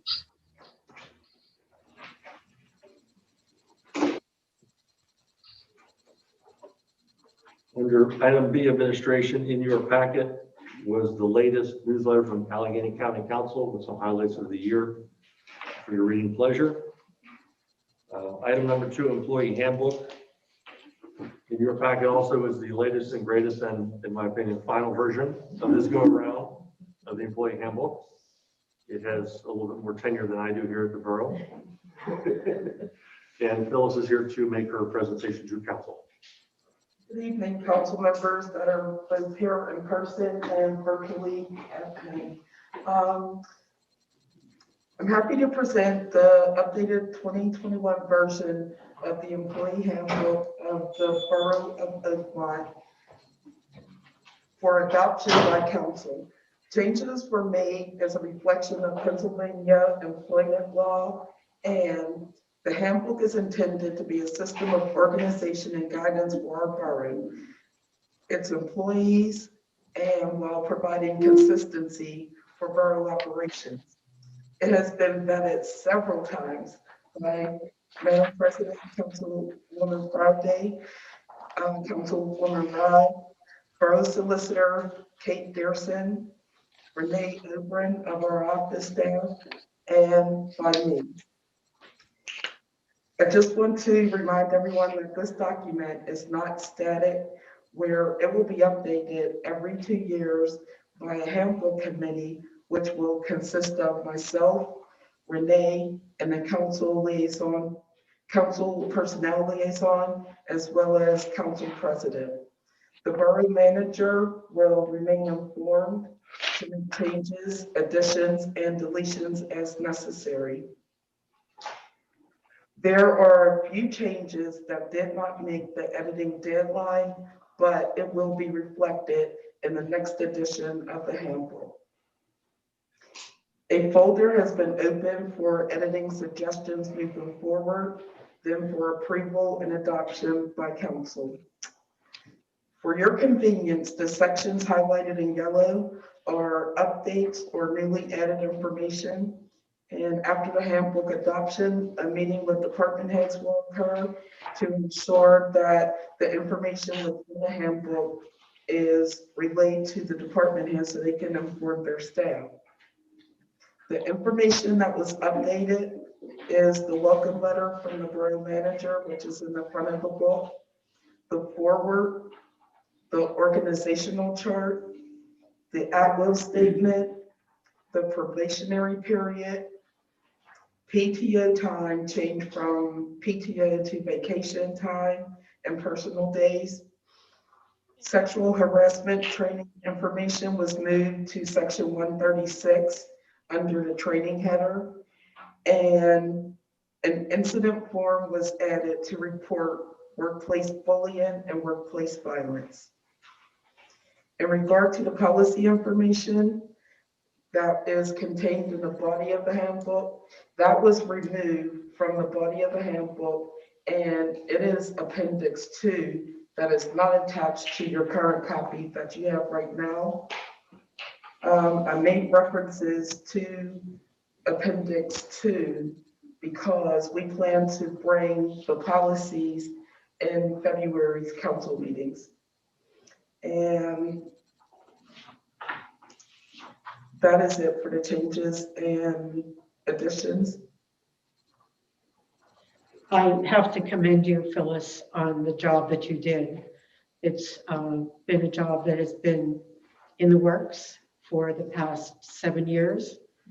And it continues to be a document that is alive. There's never a point that it stops being a fluid document that we add to all the time.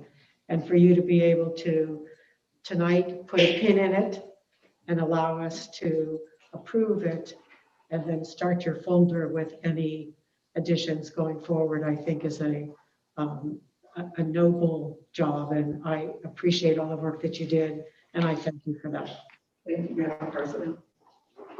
So everybody's had a chance, since you received your packet, to review the work that Phyllis did and to get a sense of the scope of the work and the breadth and depth of what an employee handbook has included in it and what it provides not only to the employee, but to the employer. So I'm asking for us to adopt the handbook. Do we have agreement for the adoption? Yes. Yes. Is there any opposition to adopting the handbook?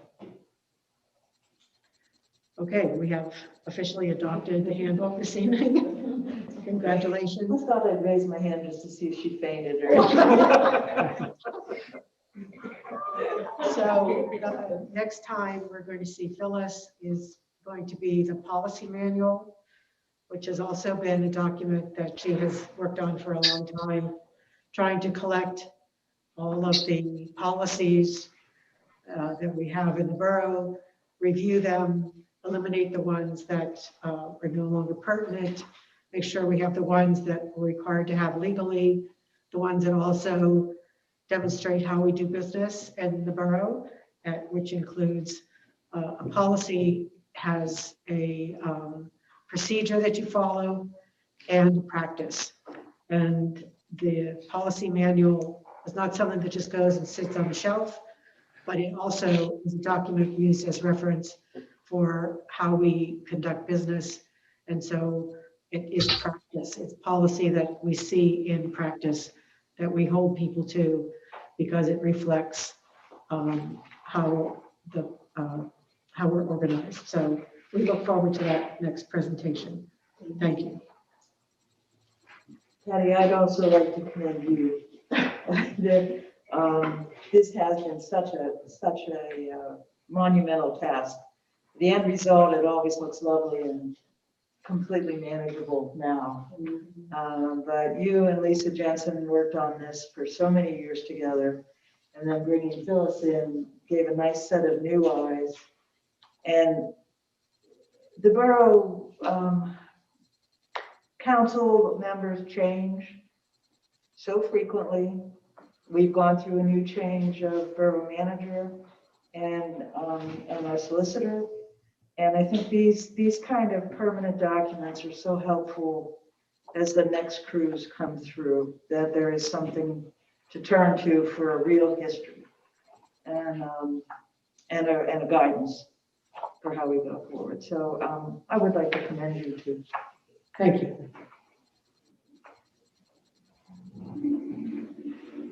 Item 3 under administration is a resolution number 1 of 2021 for the disposition of records.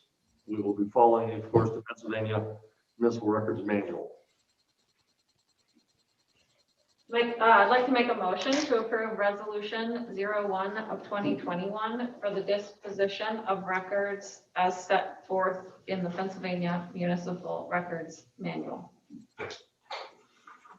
Mrs. Powers has proposed a motion to approve the resolution 01 of 2021 for the disposition of records as set forth in the Pennsylvania Municipal Records Manual. Is there a second? I'll second. Mrs. Osterhaus seconded. Discussion? As indicated by the resolution, these are including most of the records from the calendar year 2013. 7 years is the average for items that can be eliminated from our shelves. We will be doing that this month. I just had a question on the descriptions. The first one is 2013 all files. But it's the vendor files, it's the checks that we issued out, vendors A through Z. I understand the description. I will look at it closer. It's mostly payroll as well. Items that have already been audited, specifically in the annual financial statements that we've already completed. We retain those, but the detail behind it, is something because it's already been audited, yeah. I would imagine that no historical documents would be disposed of. It was just that it, it starts with all files and then it defines specific below it. And I thought maybe all was some, as a. It should read all vendor files. All vendor files.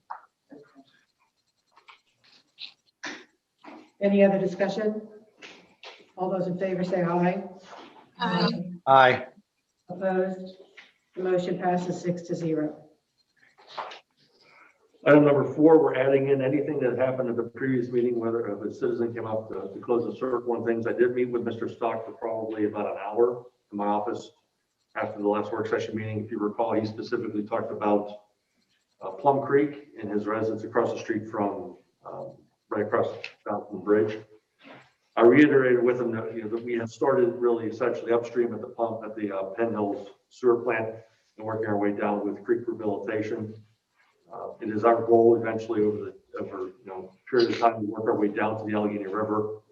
I did talk to him about how we brought PEMA, Pennsylvania Emergency Management Agency, as well as U.S. Army Corps of Engineers at the request of Representative Dermody at the time, and we walked the entire length of the creek.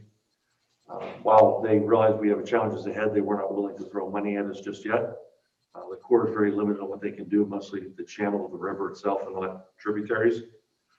I did explain to them our goal, though, is to, we do flood there, but our goal is to work on the stream, Plum Creek, as best we can to mitigate that as much as we can. Fortunately for us, we're Representative Del Rosso in Harrisburg, and being from Oakland, she recognizes the need, that she was actively involved with that area as well, and that we can always let her know that what our intentions are moving forward with the creek. Number 5, solicitor's report. Thank you. The one thing I did want to, this is another follow-up item, and I believe your manager emailed out a copy of the agreement that I would like to have approved to enter into with the owner of 7-Eleven Riverside. And just to kind of summarize where that was, we had that zoning hearing board determination that the 5th unit at that residence could not be occupied and did not have a valid certificate of occupancy. There was a tenant and is a tenant living in that 5th unit. The owner has asked for 90 days to remove the tenant, so until April 1st. So this is just a short agreement saying that tenant will be out by April 1, and also that the unit will not be occupied in the future. So that was something I would ask to have approved by motion so that it can be signed. Right now, in your report, is that fine? Yeah. You do it now? Okay. Unless you would like it somewhere else, but your turn. Okay, I can do that. I'd like to make a motion to approve the memorandum of agreement for 7-Eleven Riverside Drive. Does that work? That works. Okay. Mrs. Powers has proposed a motion to approve the memo of agreement on the 7-Eleven Riverside Drive property. Is there a second? I'll second that. Mr. Brinkley seconded. Any discussion? So how do we get assurance that she has an understanding with the tenant? And that's up to her to do that? That is her, okay. Yes, that's her responsibility. And if the agreement is not followed through on, then we, continue enforcement action. And also having the agreement in place will only help the borough going forward if we do need to take further action on this. Okay, so it's her responsibility to allow this person to know the status. Yes, exactly. Yep. That is on her. Any other questions or discussion? All those in favor say aye. Aye. Opposed? That motion passes 6-0. Thank you. And I would also note that it was represented to me by her attorney that the owner of the property does reside in California, has a local property management company that has been working with the tenant. So that has been at least discussed preliminarily. And I do not have anything else specific to report on for council, but I'm happy to answer any questions if there are. Did you want to mention about plan commission? Oh, no, I mean, I'm happy to if you, yeah, that, I was going to talk to you, Scott, as well. Looking to possibly having me start attending those meetings, planning commission meetings. Currently, Chuck Means from my office is attending those. But since we have plans that are going in front of planning and then coming back to council, just for kind of ease of consistency, I may step into that role unless there's any concern from council or the manager. I'm okay. I'm okay. So, I mean, it will still effectively be the same for council, and that we'll still be getting a recommendation from planning commission based on, whatever is presented as far as development. And that will start immediately? Likely, yes. Okay. Yep. Is that a standard in other communities that you serve to have the same? It's one that's varied. So when you look at those type of commissions, I don't know that there's a reason. Some places have it where it's a different firm altogether that represents planning commission. And I know before Chuck started serving as the solicitor for the planning commission, I believe Oakmont had a distinct firm for each.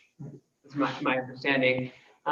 There's no reason, like for zoning hearing board, legally, you cannot have the same solicitor or even from the same law firm. And so really it depends on typically availability, on that issue. Okay, I think we're all okay with that? Okay, thank you. Thank you. C under finance, we'll move to Nancy. Okay.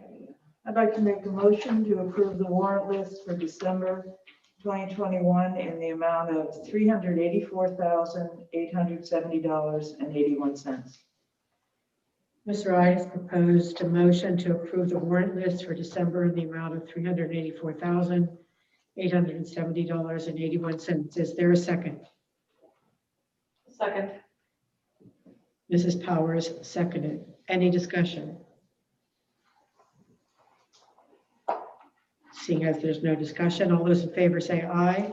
Aye. Opposed? The motion passes 6-0. Since we've handled community development, we'll now move to public safety, office of the mayor. He is excused this evening. I have nothing other than submitted. If anybody has any questions, you can ask me. I will go a little ahead. I believe Councilman Brankley will handle it, but Tyler Jackie has passed all requirements and has been received certification from OPEC to move forward with the hire. You're on, Dave. Okay, I'd like to make a motion to hire Tyler Jackie of New Kensington, Pennsylvania, to the position of patrol officer, full-time, at a wage rate of $34.77 per hour, subject to satisfactory results of physical and psychological evaluation. Mr. Brankley has proposed a motion to hire Tyler Jackie of New Kensington, Pennsylvania, to the position of patrol officer, full-time, at a wage rate of $34.77 per hour, subject to satisfactory results of physical and psychological evaluations. Is there a second? I'll second. Mrs. Osterhout seconded. Any discussion?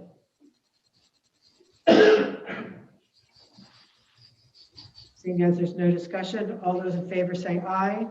Aye. Opposed? That motion passes 6-0. Next item is the volunteer fire department monthly report. Due to its timing, I photocopied it, but missed the packet. I just want to read it off too, if you'll humor me for a moment.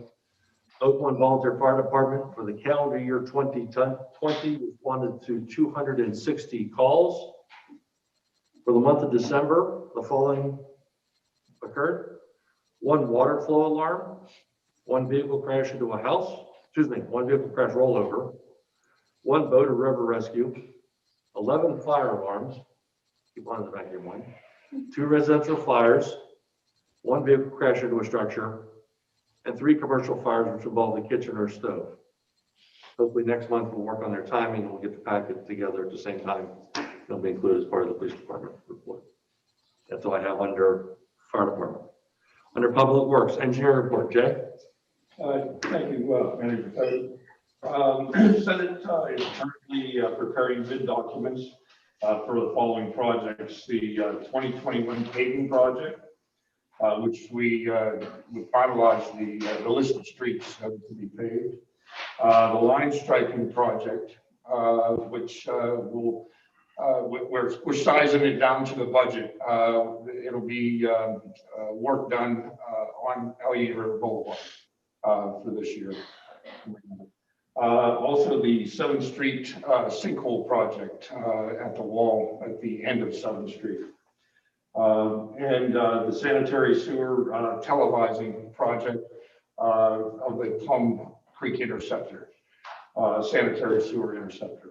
Part of it has been already televised. This project would be the remaining portion of it.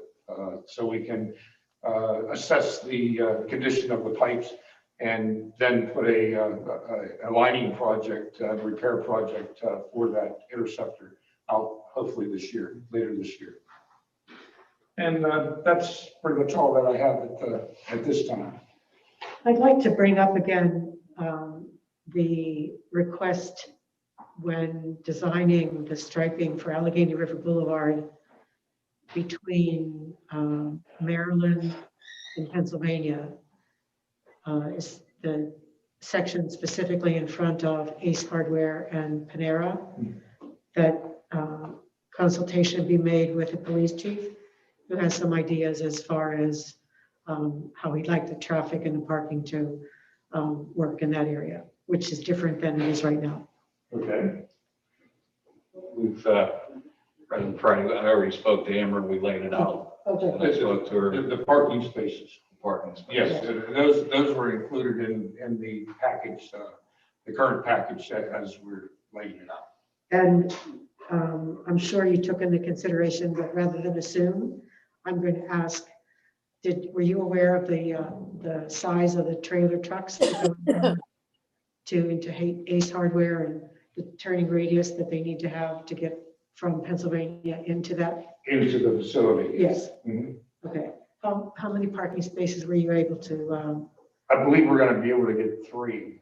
3 or 4 once they measure. Yeah. Okay, great. We're the third one we're playing with based on that radius of the truck turn.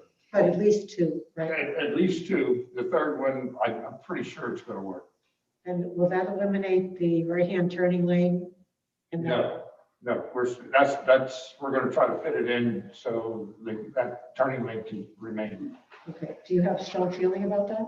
No, it's generally works, but that'll actually, the cars that if they do park there will funnel it naturally to slow, people coming up along the side. So it'll create a natural funnel. Okay. And people will use it. Right. So are you satisfied with how that worked out? Yes. Okay. Thank you very much. Could I ask a question about that? This is a rumor that I have heard, is that there may be changes in the location of the businesses in that little section from Ace to Panera. And I don't know if that's a factor or just a rumor, but if you are aware of that, or whether that would have an impact on this. No, that would all just deal with their own private parking lot.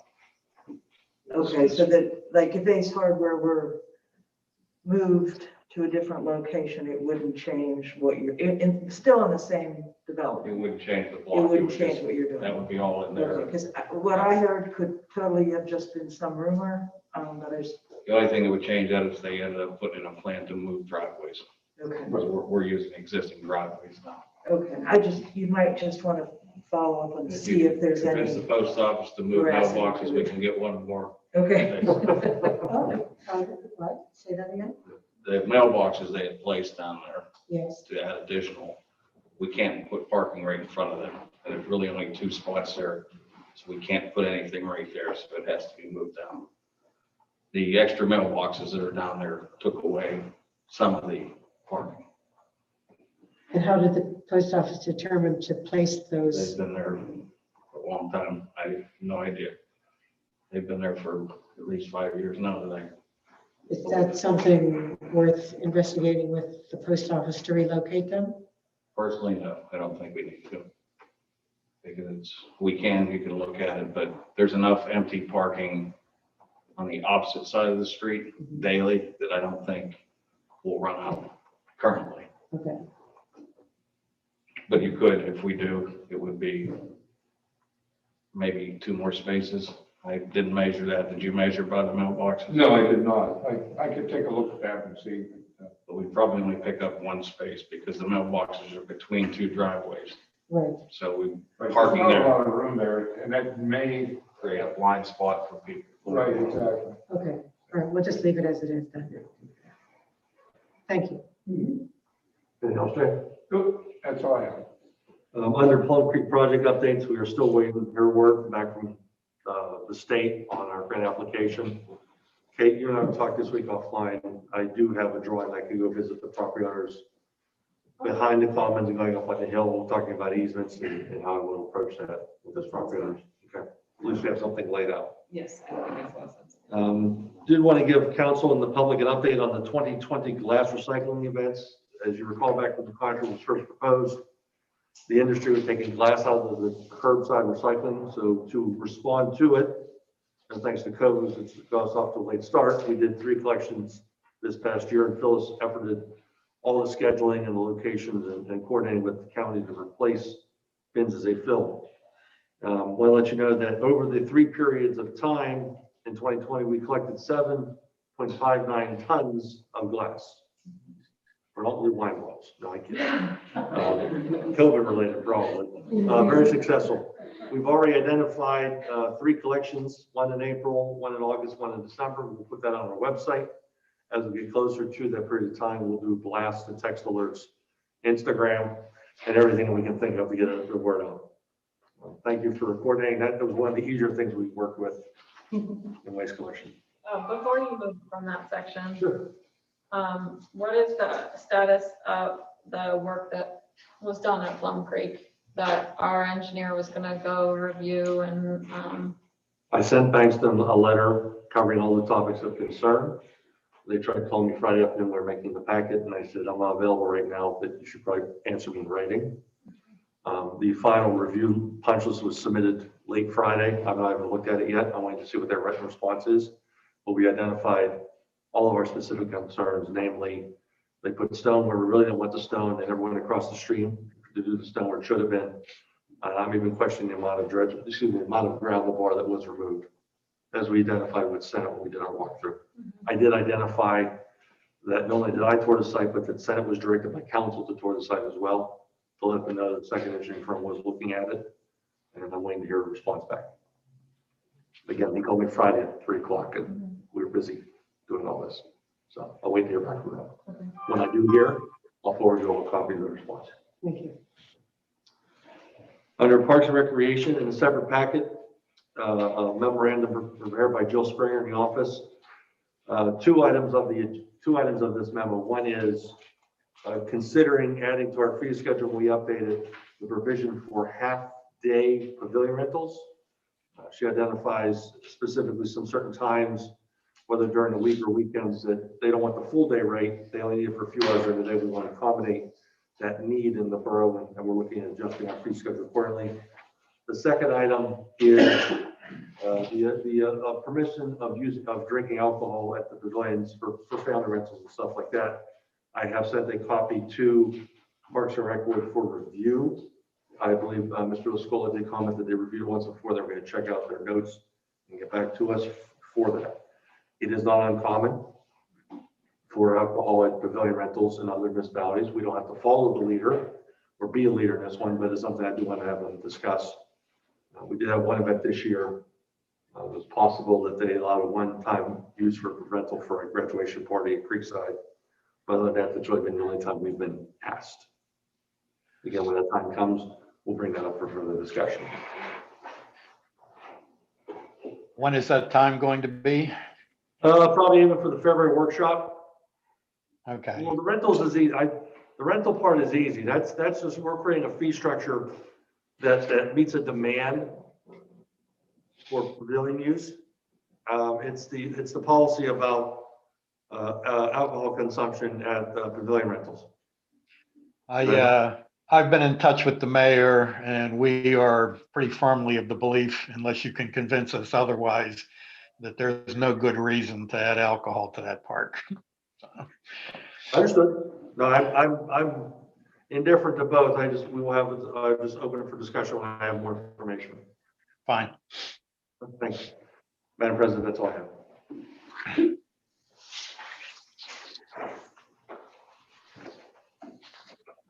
I have no other comments for this evening, except that we will have our continuation of the decision about replacing Mrs. Del Rosso on Thursday, the 21st.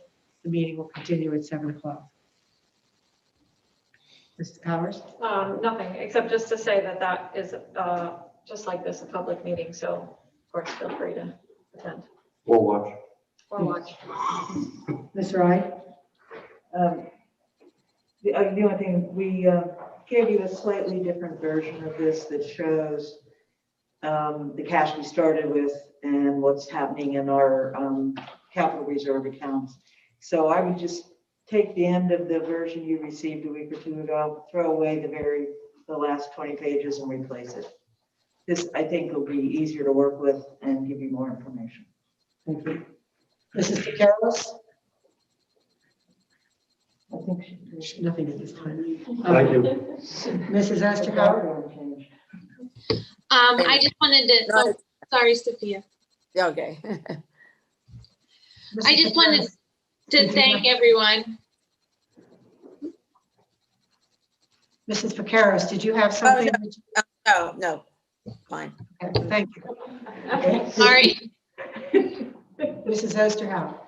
I just wanted to thank everyone who came out today and that have applied and shown an interest in our community. And just an update, Nancy and I are still working on the kind of procedure languages with the library about operations versus programming. So I just wanted to let you know we're going to have another meeting with Beth Meller and Laurie Slyban, and that's still moving forward. Thank you.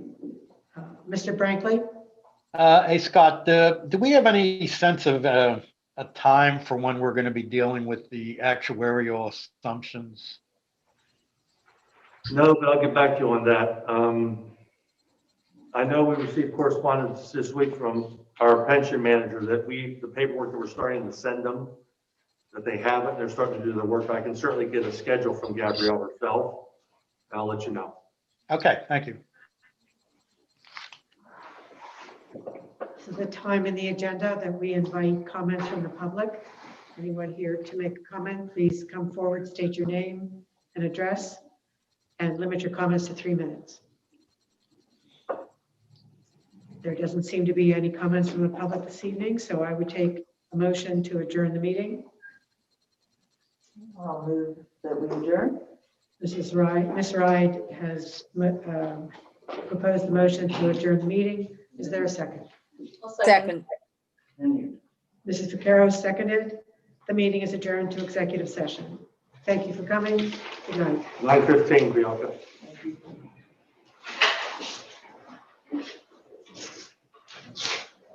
Thank you. Have a good night.